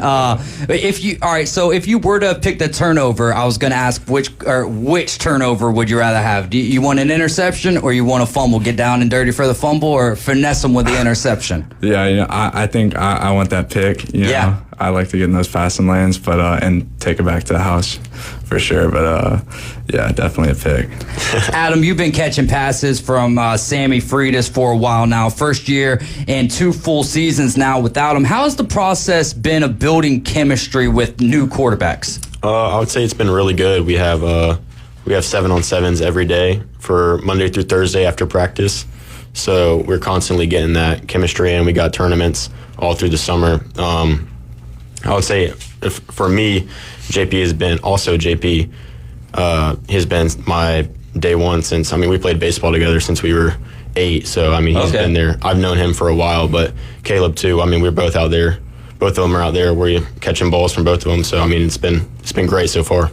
And for Wyatt, what does it mean for you to be, I think y'all have 3 captains, right? Or is it just one this year? You're the lone dog. We have 4. No, Four so captains, 4? Okay. Yes, so what does it mean to you to be one of the captains of this Mosley football team? You know, it's a really big deal for me, and you know, like you're in that spot, and it's a big leadership role, and I really appreciate Coach Wooden giving me that role. You know, and you just have to like. Yeah, you got to get your boys up every day, you know, when they're not like feeling it, especially like summertime, you know, and you got to just lead them day in and day out. Who was the player before? Like, whose shoes did you fill? Who was the guy that kind of maybe not took you under his wing, but someone who, when you were a young player, you kind of emulated or learned the leadership role from? Yeah, so that was definitely Ethan Poplin for me. He was a big senior, and I came in there and I started as a sophomore, and he kind of took me under his wing and taught me how to play linebacker because I really hadn't been, you know, coached on like playing linebacker before that, you know, because I switched that when I came to high school, and he taught me how to lead and how to be verbal with your guys and get everybody in the right place and watch film and stuff like that, you know. So Adam, is Wyatt a good leader? He's a great leader. All right, just making sure. All right, so I'm asking this question: why do you guys wear your numbers? Because my favorite number is 11, and I got that from my dad. So Adam, why do you wear 23? 23 for me, I've had it since 7th grade. I mean, I played Storm, so I mean, I got 23. I had 22 through baseball growing up, and then they didn't have 22 that year that I played football, so I switched to 23, and it's kind of just stuck ever since. And now it's like a reputation, like 23 is my number, so I've just stuck with it. There's been quite a few popular players wear 23, especially in the sport of basketball, so that's not a bad number. What about for you, Why do you wear the number 11? Well, in middle school, I actually wore number 2, and then I think I got it sophomore year, and I was like, well, 1 + 1 is 2. So, Yeah, you know, yeah. But then it grew on me. It was like kind of stick talk, you know, number 11, double sticks. Yes, sir. And, so now I'm just rocking with it. Did you play baseball as well? No, I didn't. Okay, I'm choosing Adam now, man. I'm a baseball guy, but I love the sport of football too, and I love watching you guys play, man. That's been one of the. It's been a huge blessing and a great opportunity to be able to call you guys as football games. Adam, what made you choose Mississippi State? I would say Coach Cooper is he's my number 1 guy, tight ends coach. I mean, he's always, every time we come up, he's shaking our hands. He's making my family feel good. We get there. Coach Levy also is super great with me and my family. Honestly, it's just the familyhood. It feels like home. It feels like we're right back at home, and I like to feel comforted, so to speak. And don't laugh. Don't laugh at me. It's true. It just feels natural, and I don't want to feel like I'm out of my comfort zone. Yeah. And Coach Cooper really helps with that, and he's really good with all the kids, all the tight ends. So hey, that's huge, man. Why? What's next for you after senior season? You know, I think if I was to get an offer, it would be after I get my senior year film out. You know, but also on the other hand, I'm like, I've been really blessed with bright futures and, you know, my SAT score. So I already have the 75%. I'm working on the 100%. I just got to get my community service hours and my SAT up a little bit more. But you know, like in that, you can really just do whatever you want with that. Yeah, no, absolutely. I mean, that's huge. 75%. You're like, hey, we ain't done yet, baby. We ain't done yet. Well, congratulations to you guys. All right, so these questions I want both of y'all to answer. How have summer workouts been? Take us through a typical morning routine. Let's start with you, Wyatt. You want like the practice or like my morning routine? Well, what time are y'all's practices? Because I know sometimes y'all. 8 o'clock. So he's giving y'all a little bit of a break then. Because doesn't he have you out there like 5 or 6 in the morning sometimes? Yeah, those most mornings. Yeah. Goodness, boy. So just kind of. I mean, I don't. Let's just talk about your morning routine, kind of getting ready for practice. Yeah, so I mean, I wake up and I try to get my carbs in. I eat a little bagel. I get some protein in before practice. I take a shower to wake myself up, and then my brother, he's a freshman, so I gotta get him going. He's coming in there. Yeah, that's like my biggest. It takes the most time out of my morning is just making sure that he's ready, and he's been pretty good. So yeah. What about for you, Adam? For me, it's just waking up. I'll eat like a banana or some fruit, something light in the stomach. In the mornings, I feel nauseous sometimes, so I'll eat like fruit or something. But I'll just take a shower. I mean, I wake up about 20 minutes before I gotta leave. So that's how I am. Like 20 minutes. Hey, we can get her done, man. We can get a shower real gotta quick. Get every minute of sleep I can. So. I'm telling you, bro. It goes right back to the comfortability, bro. That's it. That's what it's about. So overall, how have the summer workouts been? Oh, they've been great. I mean, Coach Whitten, I think, is really pushing us this year, and we have Thursday practice. So Monday, Tuesday, Wednesdays, we'll go in the weight room for about an hour and a half, and then we'll go out to the field and do just like regular football practice, But then on Thursdays, it's strictly running, and so we don't go in the weight room, and we go out to the field. And we basically just run sprints for about hour and a half, hour 45 minutes, and then we do 7-on-7 after that. It is a lot. It is a lot for sure. It's definitely tough. I will say the Bible says don't envy, and I do not envy you fellas, but I do enjoy watching it. What are y'all's expectations for the team this season? I mean, for me, expectations-wise, I like to win football games, so I'm expecting high standards. Hopefully, we can go. I mean, I want to win. Obviously, I want to win a state championship. Everything I can, I want to do for the team. And big senior year, hopefully, for sure. We got a lot of seniors coming up this year. I think we'll have a really good team. Obviously, we had the 4 O-linemen, 4 of our starting O-linemen leave, but we also have a lot of returning O-linemen that have been in the program for a long time. So that building that chemistry, we're working on it right now, but I think we're doing a great job. So. And it's got to help that they've already been in the locker room. They know what's expected of them from the coaches and from the captains and from the seniors. So that's got to help a lot. You don't got to do it as much. Yeah. All right, guys. Hey, fit in or get somewhere else at this point. Yeah. What about for you? What's your expectations for the Dolphins this year? Playoffs, definitely. Whatever happens in the regular season. Yeah. Obviously win games, but I want to make a deep run for my senior year. What about personal goals? What are some personal goals on the field, off the field that you guys have for your senior season?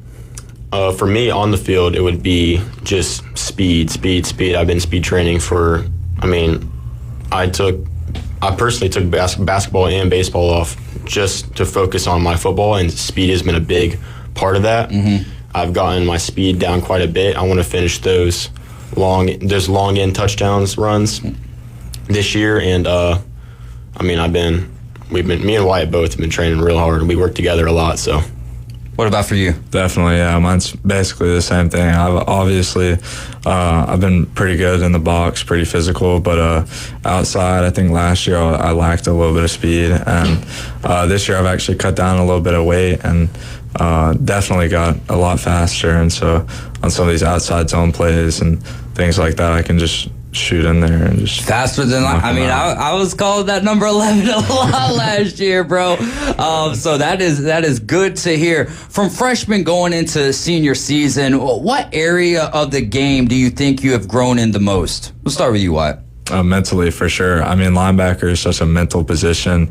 You're reading your guard to back, whatever. And just calling out the defense, which is something that I never had to do before. And, it's such a learning curve that now I'm just like, I can, within the first like snap of the finger of the play, I can just know exactly where the ball's going. What about you, Adam? For me, it would be my blocking game. There's so many little details to, perimeter blocking, you got inside blocking. It's just like having the ability to go from having pretty much zero experience of actually coached on blocking to being a super effective blocker is one big step in my game from my freshman year to my senior. And I'm sure that the coaches at the next level love a tight end that says, yeah, I honestly, if you want me to make a catch, I will. But if you want me to take this guy's head off, we could do that too, Coach. What would you tell your freshman self if you could go back? Just listen, pay attention to your coaches, to the dudes older than you that are trying to help you out. Yeah. I mean, that's something I think I did very well, and I think that's why I excelled so early, in my high school career. Yeah, and especially in high school, because I feel like we have the tendency, I got to go back a little bit, to get back into my high school mindset. But we have that tendency to, we're the next man up, and it's like, dude, you're like the same age as me. You might be a little bit older, but there's something that we can't quantify with experience, right? Like you guys know that you're not the same last year as what you are this year, and it's hard to put a number beside that experience. What about for you? What would you tell yourself, or what would you tell your freshman self, Adam? I would just say, constantly stay working. You can't ever work too hard. I mean, there's a lot of, I guess you can physically work your body too much, but for me, like, it's just constantly staying working is, I'm good. I obviously stay not good, but I stay working. So, but I just constantly try to stay on top of my workouts for sure. I love it. What does Coach Whitten mean to you guys? We're blessed to have as many great coaches here in this area as what we do, but Coach Whitten, what does he mean to y'all? Coach Whitten's the GOAT, GOAT? Hey, that's high praise right there, Coach. You hear that? Yeah, I mean, like, he just day in and day out, I mean, he'll rip you sometimes, but he'll rip you for sure. I mean, I can't think of a better, like, I don't know who I would rather have as my head coach, Yeah. And, I just think that he means a whole lot to me and a whole lot to all the players. He's a guy that you have to respect. And I think that's bigger than just liking the coach. Like, you have to respect him. Yeah, respect goes a long way for sure. What about for you, Adam? I would say just knowing, like, I obviously know how much he knows over the years.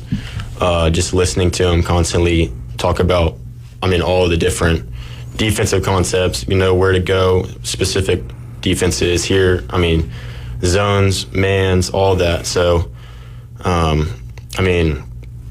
he's also super great with recruiting.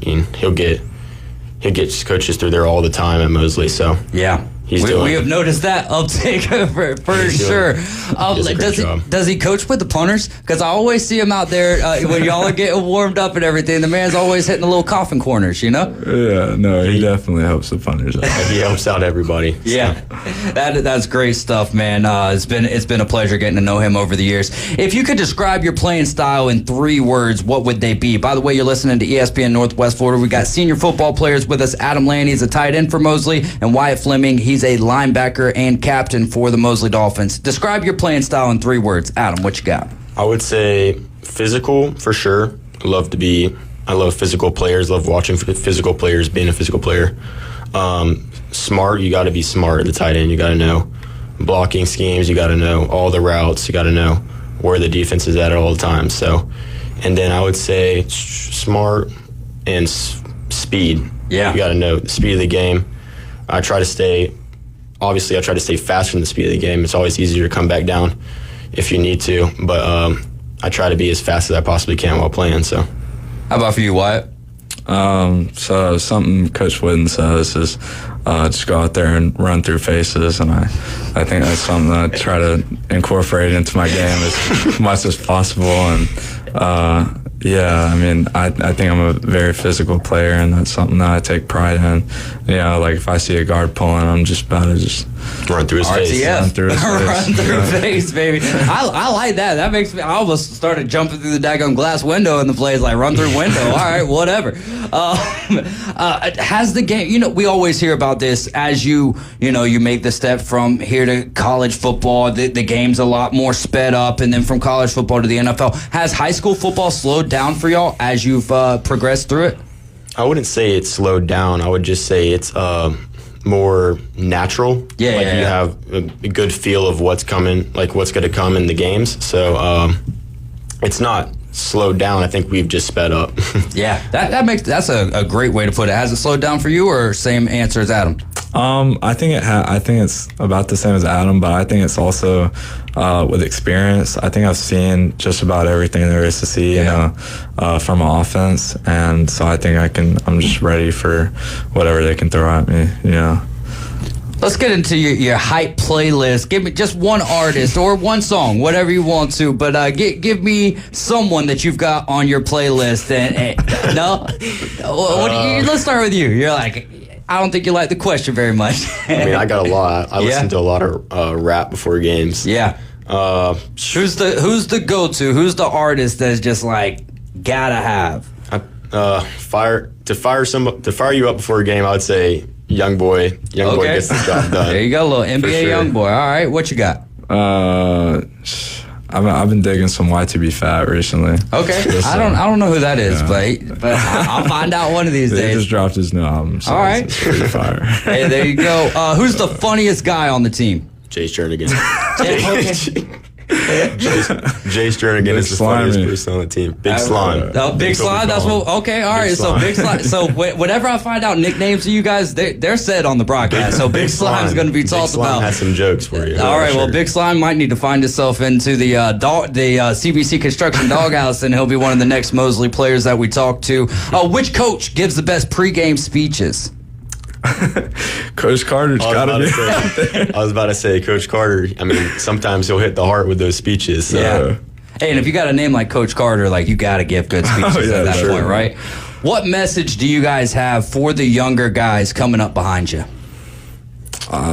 Just lock in, just put your head to the grindstone and just grind, Yeah. I mean, that's what you have to do day in and day out in the weight room, on the field, just absorb as much as possible, Yep, absolutely. Adam? I would just say be observant for everybody on the entire team. Know your place, know your time, and your time will 100% come. Just constantly stay working, and you'll reach your goals if you work hard enough. So.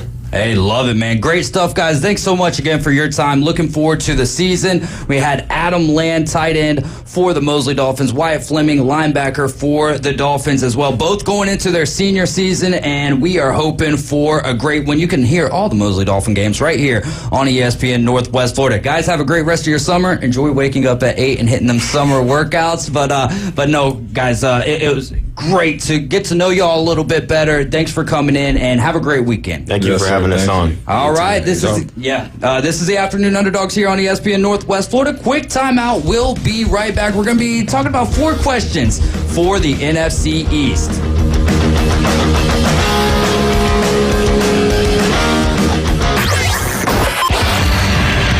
Call or text him now on the Red 7T's studio line. 850-215-6290. ESPN Northwest Florida. The Atlanta Braves play here. The Atlanta Braves are taking care of business. Olsen around third. Here's the throw out of Taylor.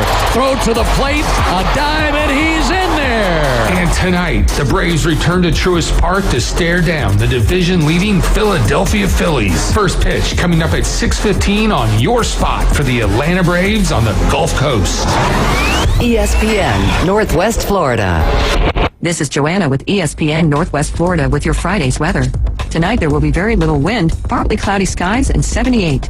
A chance of thunderstorms and some sun tomorrow morning, about the same at 84. In the afternoon and evening, likely thunderstorms and very light rain and a gentle breeze right around 10 miles per hour with a high of 85. The same at 85 Sunday, and we'll have definite thunderstorms and moderate rain. This forecast is sponsored by Mid-South Lumber, the best little lumber yard in Panama City. Thank you for listening to ESPN Northwest Florida. Rely on it. Looking for a new way to explore Bay County? Or maybe your trusty bike needs a tune-up? Head to Steve's Bike Shop. They've got a huge selection of new and used bicycles, plus the latest electric bikes to get you where you need to go fast. And if your bike is acting up, their expert technicians repair all makes and models, even electric bikes. Serving Bay County for 46 years. Steve's Bike Shop, 1924 West 23rd Street, right across from Sam's. Steve's Bike Shop. Your ride starts here. When you bring your vehicle to Panama City Toyota for repairs or maintenance, you'll get the warmest welcome around. That's because we see service differently. It's not only an expert team that can help with everything, from simple adjustments to a new set of tires. It's also a team that values your time, so we make your experience as quick and comfortable as possible. Because we're committed to service that goes beyond. Only at Panama City Toyota.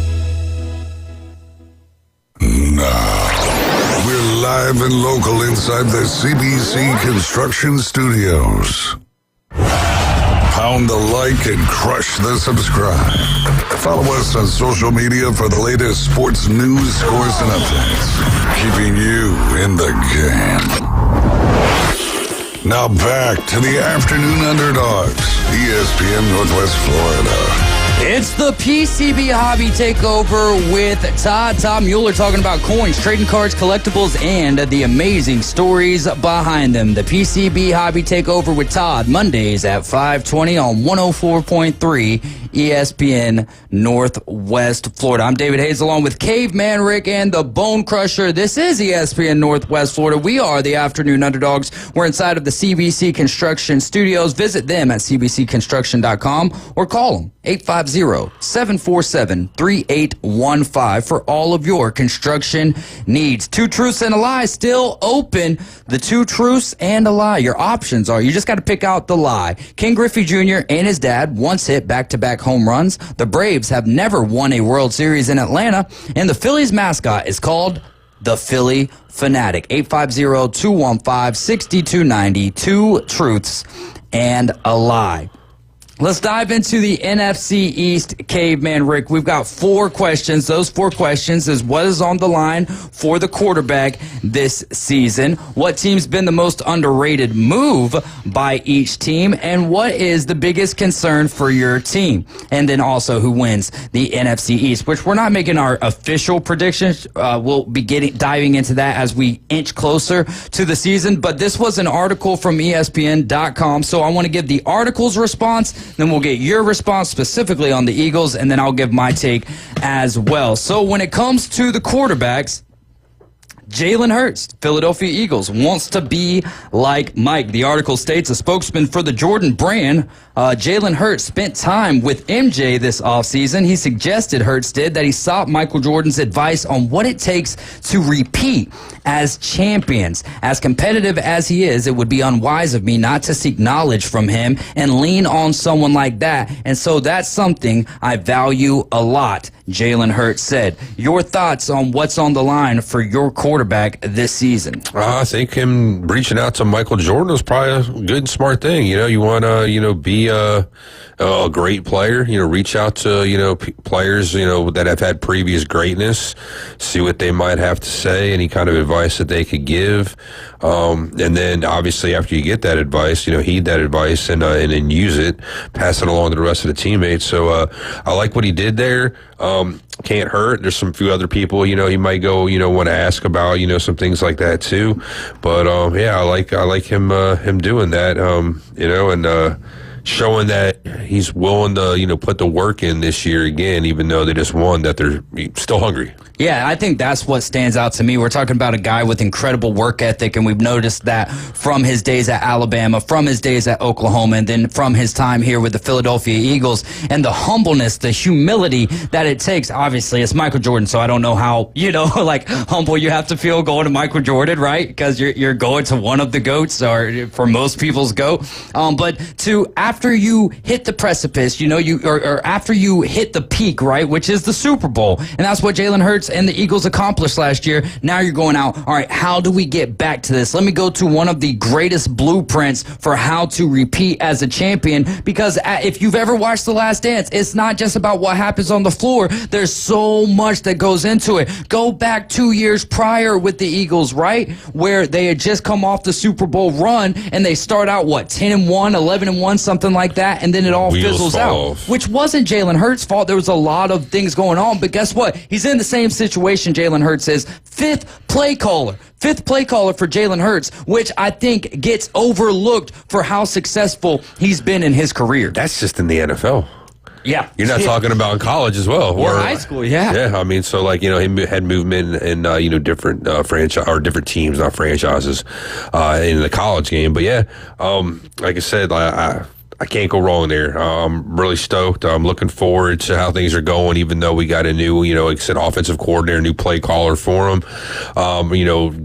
Supposed to have the same kind of philosophy we kind of had, I think, last year, but I'm excited to see what's going to happen this year. Can't wait. Moving on to Jaden Daniels. What does Jaden Daniels do for an encore? To the article, does he avoid the so-called sophomore slump or build on one of the best rookie seasons and establish himself as an upper echelon quarterback? He was the Rookie of the Year last year. He finished 7th in MVP voting. He threw for 3,568 yards, 25 tutties, and 9 interceptions. Also, almost getting a grand on the ground with 891 yards and 6 more touchdowns. So, Caveman Rick, what does he need to do for an encore? He needs to come out and have a really good showing again, like he did last season. Might be tough to do. We've seen, like CJ Stroud come in the league, have a really great rookie season, and then year 2 and just not quite have it there. I think a lot to it is a lot more tape out there on you. Then when you do have really good, really great rookie season, then those expectations really get pretty lofty by teammates, fan base, team, ownership, coaching staff, things of that nature. So I hate to say it, but I think probably step back, probably not, or if anything, like it's going to be hard to outdo what he did last year. You know what I mean?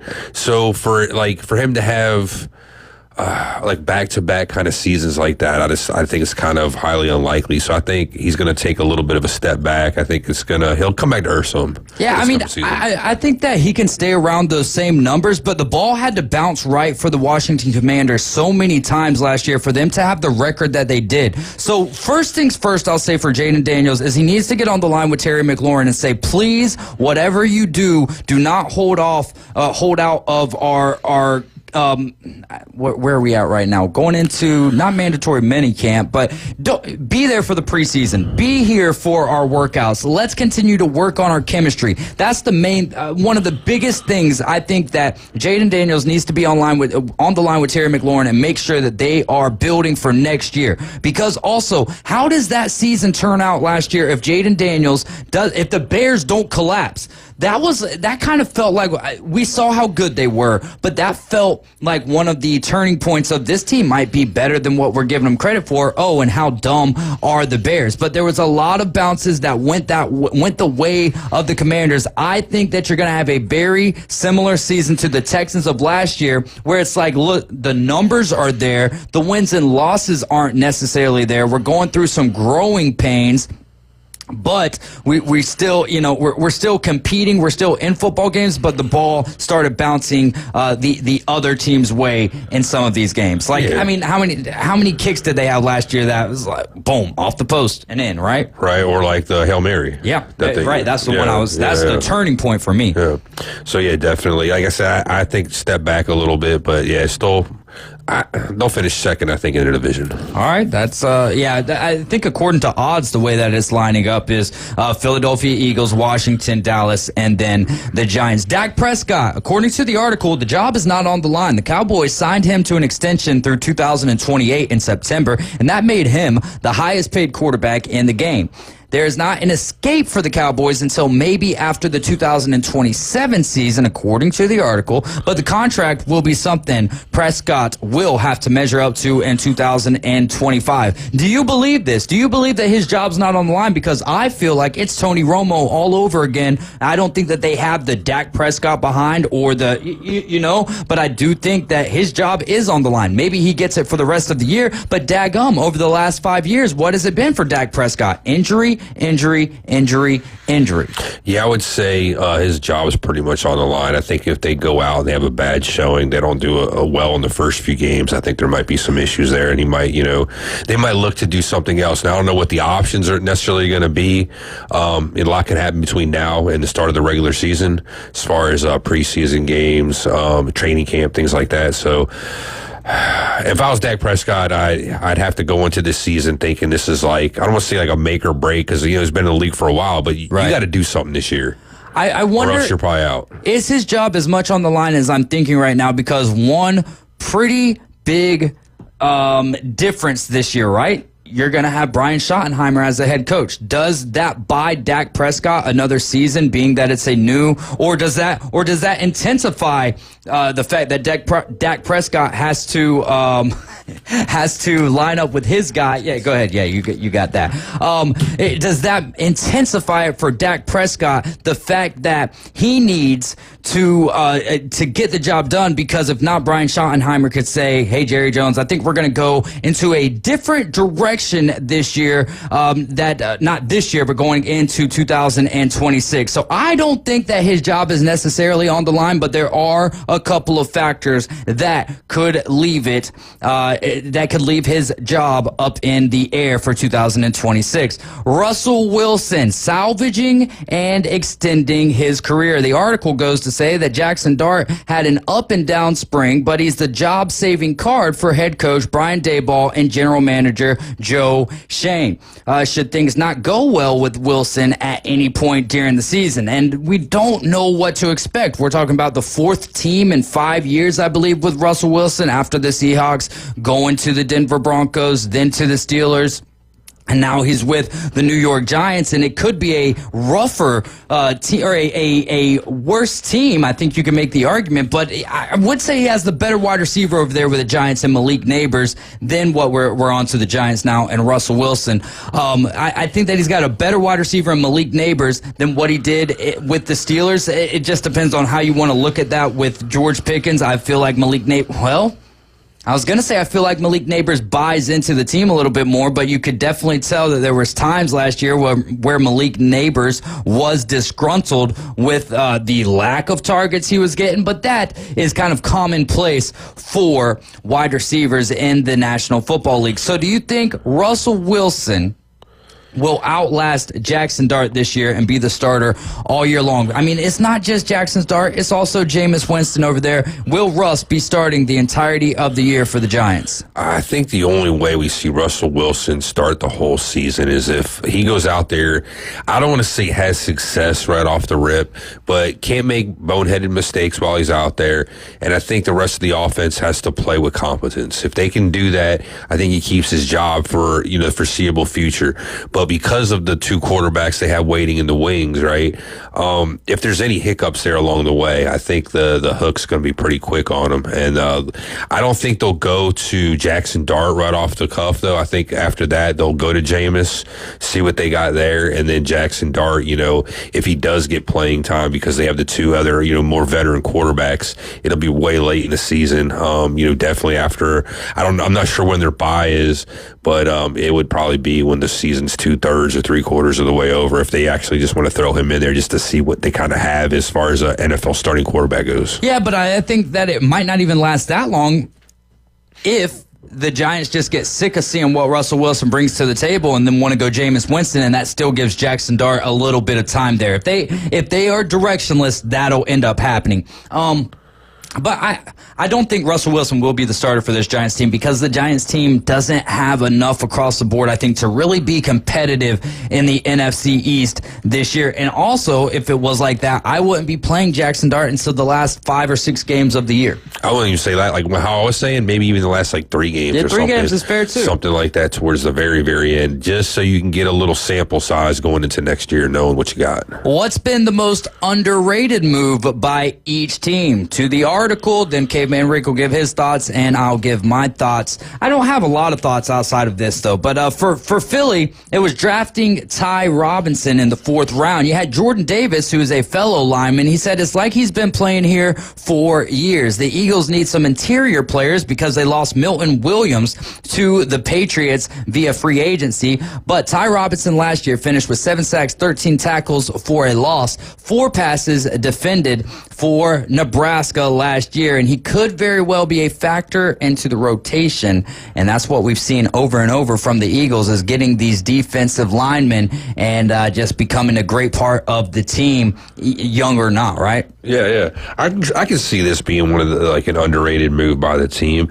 Because to really be honest, man, Y'all had more losses this year. And we haven't had to make like a bunch of big splashes or big moves because, we've gotten, we got depth across the board at like every position. So I'd say that's fair. I think that's right about where ESPN's saying like where we're at. So I can agree with that. Yeah, I mean, it's just like Wyatt Fleming says, run through faces for y'all's defensive linemen over there. For Washington, I agree with this 100%. Retaining their entire coaching staff. You had Cliff Kingsbury return after last year. They had a top 10 offense in yards and points. Jaden Daniels gets a play caller to come back in Cliff Kingsbury.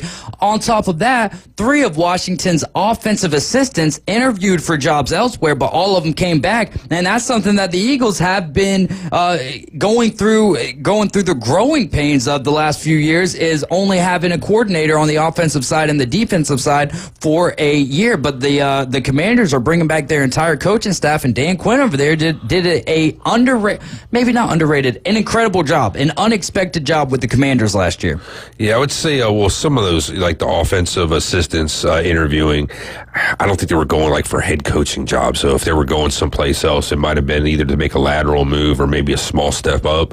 So I can kind of see maybe why they would come back. I mean, you got a promising situation that you're in right now, right? Mm-hmm. And if what you're moving into isn't a better situation, if it's more of a lateral move, I don't know why you would do that. I would think you got more of a higher upside maybe right now with the Commanders, the way things are looking at there.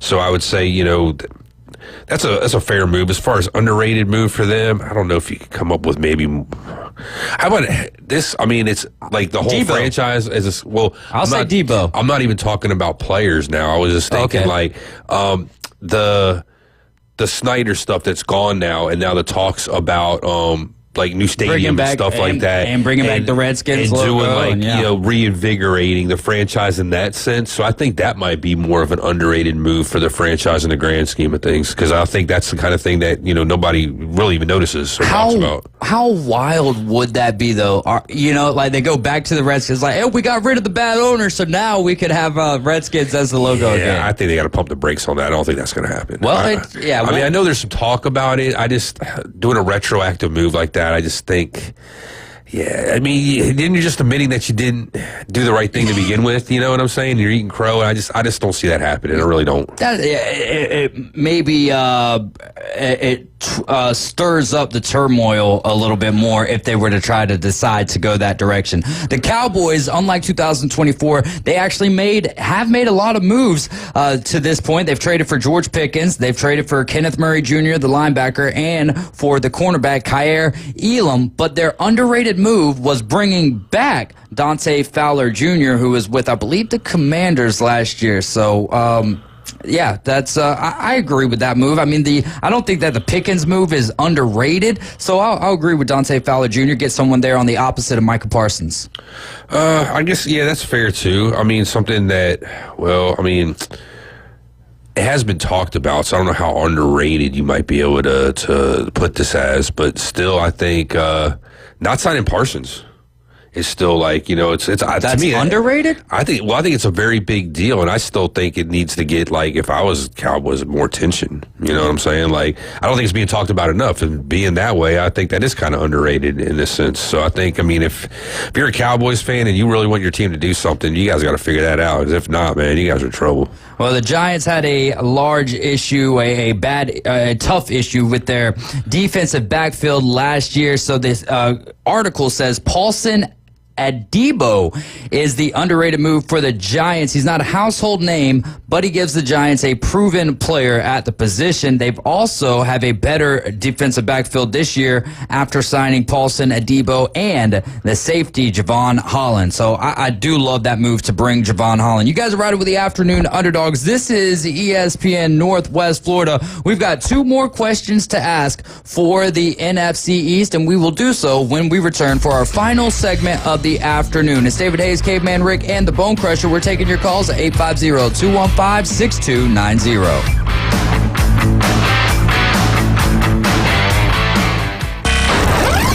Taking your hot takes, rants, and takedowns.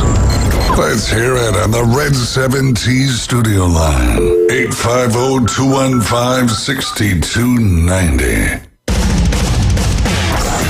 attention, please. ESPN Northwest Florida reminds you it's the law. It's the law. When there's a double red flag, stay out of the water, stick your toes in the sand, grab a cold drink, and listen to live sports. Swung on, miss, strike three. On 104.3 ESPN Northwest Florida. Double play! When you bring your vehicle to Panama City Toyota for repairs or maintenance, you'll get the warmest welcome around. That's because we see service differently. It's not only an expert team that can help with everything, from simple adjustments to a new set of tires. It's also a team that values your time, so we make your experience as quick and comfortable as possible. Because we're committed to service that goes beyond. Only at Panama City Toyota. Your biggest investment is your home. Protect it while also improving its appearance with Earthworks of Northwest Florida. We have sand, mulch, gravel, or lay down decorative stone, all available for pickup and delivery. Discover your dream landscape with Earthworks of Northwest Florida. Imagine the moment you proudly pull up to your home that you've worked so hard for, enhanced by quality mulch, decorative stones, and more. Let's make it happen today. Request a quote online at earthworkspc.com or swing by the office at 2005 Industrial Drive. Love the land you live on. PCB Hobby, the beach's premier hobby store for sports cards, comics, coins, and trading card games. PCB Hobby carries the largest selection of boxes and packs from the latest releases of brands like Topps, Panini, Leaf, and more. Looking for a specific player or team? PCB Hobby has a wide assortment of raw and graded cards. They carry parallel rookie, game used, and autographed cards in both modern and vintage. Have a collection you want to sell? We buy, sell, and trade. PCB Hobby on Back Beach Road, just east of Florida Linen. Call 850-320-8388. With some incredible starting pitching and a roster loaded with stars, don't ever count the Atlanta Braves out. And the first pitch to Acuna, he swings, he drives one. Is this real life? It's a home run by Acuna. Holy smokes! Tonight, the Braves are back in town, and Truist Park comes alive for a huge division showdown as the Braves take on the Philadelphia Phillies. Braves back home to take on the Phillies. Pregame 6 o'clock, first pitch 6:15. Your home for the Braves on the Gulf Coast, ESPN Northwest Florida. Transmitting from the CBC Construction Studio. Chop on, Braves fans. That is gone! Since 2017, your home for the Atlanta Braves on the Gulf Coast. Now back to the Afternoon Underdogs. ESPN Northwest Florida. Welcome back. It is our final segment of the weekend. Coach James Hill will be off all next weekend, so that will be a national show. Then the Inside Drive and the Afternoon Underdogs will be going Monday through Thursday. Next Friday is July 4th, so it'll just be Caveman Rick in here singing tunes. No. No, okay. I thought that we were going to get you to play the spoons and do us a national anthem rendition. Nah, don't do that. Daggum. All right, well, I guess we can look forward to relying on ESPN Northwest Florida because they give you accurate forecast and active weather updates. Turn to Joanna for that. For the most reliable weather, 104.3 on the ESPN Northwest Florida app, available on iPhones and Android at your Google Play Store or your Apple Store. Brought to you by Mid-South Lumber, Ellis Agency Insurance, and Earthworks of Northwest Florida. 850-215-6290 is the number to call. We're live and local from the CBC Construction Studios. And the number to call, 850-215-6290, that I just mentioned is the Red 7T's phone line. We were talking about the NFC East, Caveman Rick, which is where your Philadelphia Eagles, that's their division, and their division to run, it seems. But what's the biggest concern for your team? According to this ESPN article, it is turnover on defense. Vic Fangio saw a number of his big dudes, Williams, Darius Slade Jr., CJ, GJ, as I like to call him, CJ Gardner-Johnson, and Josh Sweat, Brandon Graham. All of those guys gone. They also might not have Nakobe Dean, who tore his patellar tendon last year. But they did bring in former Tennessee Titan Adoree Jackson, edge rushers Aziz Ojarli, and Josh Uche on one-year deals. The rookie class up-and-comers, you got Sidney Brown, Keely Ringo, and that is enough to hope for them to sustain a high level of play under Fangio, who had the top-ranked defense last year. So my question to you, what is your biggest concern for your Philadelphia Eagles, Caveman? I think my biggest concern really isn't the defense so much. I think the defense has got a system. We kind of got a name for ourselves, or an identity, if you will. We kind of know who we are. My biggest concern, I think, is just how we're going to do, changing coordinators on the offensive again. That was kind of a problem for us when we had both offensive and defensive change in coordinators a couple years ago. And so I think if we can do that a little bit more seamlessly this time, learn from our mistakes from a couple of years ago, I think we can just hit the ground running and just kind of pick up where we left off last year. So I think that's my biggest concern. I think the defense is going to be fine overall. I think we got depth there. We got enough size. We got speed. I think we'll find defense. I agree with you there and here's why. Because they've proved this over and over for the young guys to step up and almost seamlessly step in for the veteran that they're replacing. And they seem to catch on by at least 6 games into the season. But we just referenced the Eagles coordinator's position being a hold-up 2 years ago, right? Or something that it did not rear its ugly head in the first 11 games of the season, but during the last 6 games of the season, it was a repetitive, notable situation was the lack of coordinators and cohesion between Coach Nick Sirianni there. So I agree with you that Hurts and the new offensive coordinator, that chemistry right there, the cohesion right there is going to end up being more important, I think, than the defense, because the defense will be fine. That's my kind of thought on that. Yeah, like I said, I'd agree with you there. I just think as far as things go, I think our biggest question mark is going to be, like I said, just that offense and keeping that same familiarity. The defense is very familiar. You got a lot of guys, from the Georgia, so they all play together already, so they know what to expect. All right, we'll move on to Washington. The Commanders' defense is the biggest concern, according to the article, assuming that Terry McLaurin does not have a prolonged holdout in training camp while he seeks his extension. The defense for them last year was middle of the pack for the most part. They were 13th in yards per game. They were 18th in scoring, 3rd in passing yards per game, but 30th in rushing. The run D was a huge issue, especially against the Philadelphia Eagles, who ran for more than 200 yards in their 3 meetings. They added size along the D-line. They got Eddie Goldman, Javon Kinlaw, and Dietrich Wise Jr., but they need to force more turnovers because they were tied for 20th with just 17 takeaways last year and 26th with only 7 interceptions.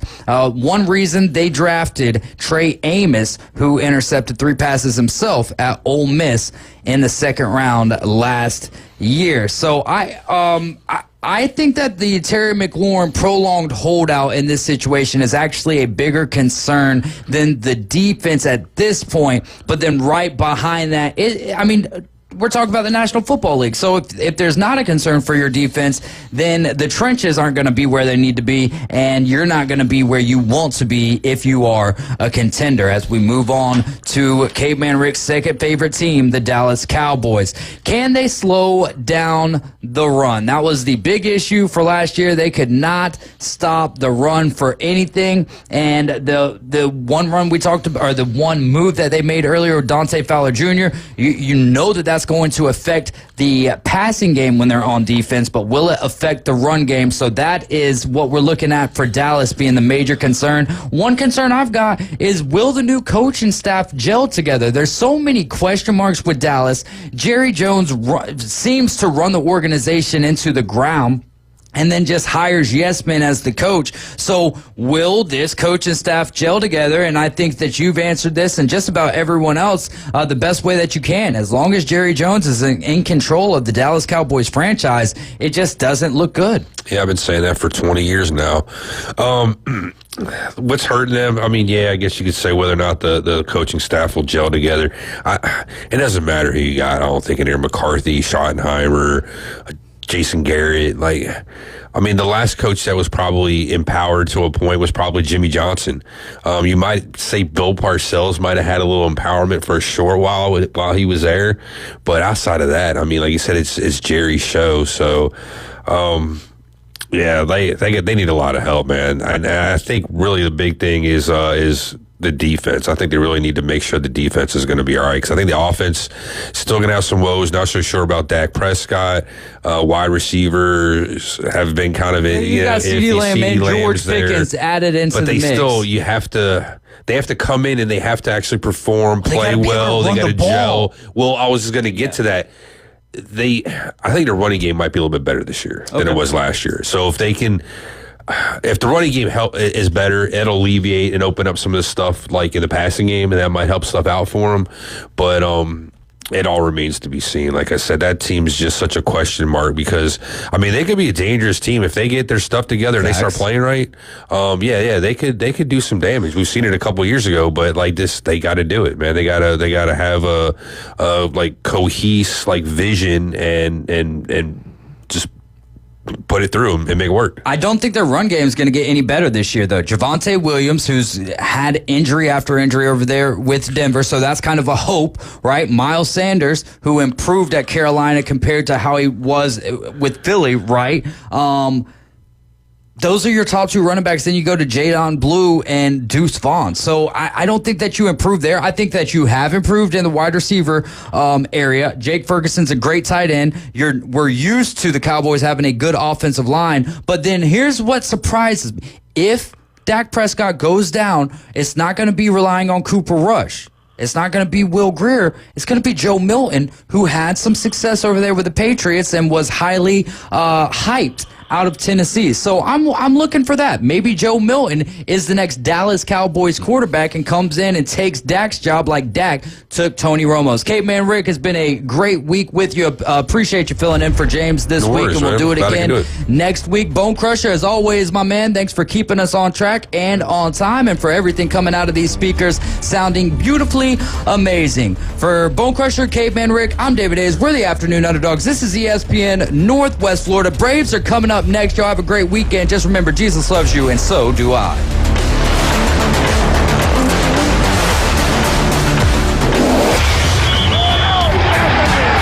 Keep the game going with ESPN Northwest Florida. Just because you get out of the car doesn't mean the Sports Talk and Live play-by-play have to end. Just say, hey, Alexa, open ESPN Northwest Florida. From Michigan Avenue to the man cave, from the car to the kitchen, we've got you covered. Keep the game going. Hey, Alexa.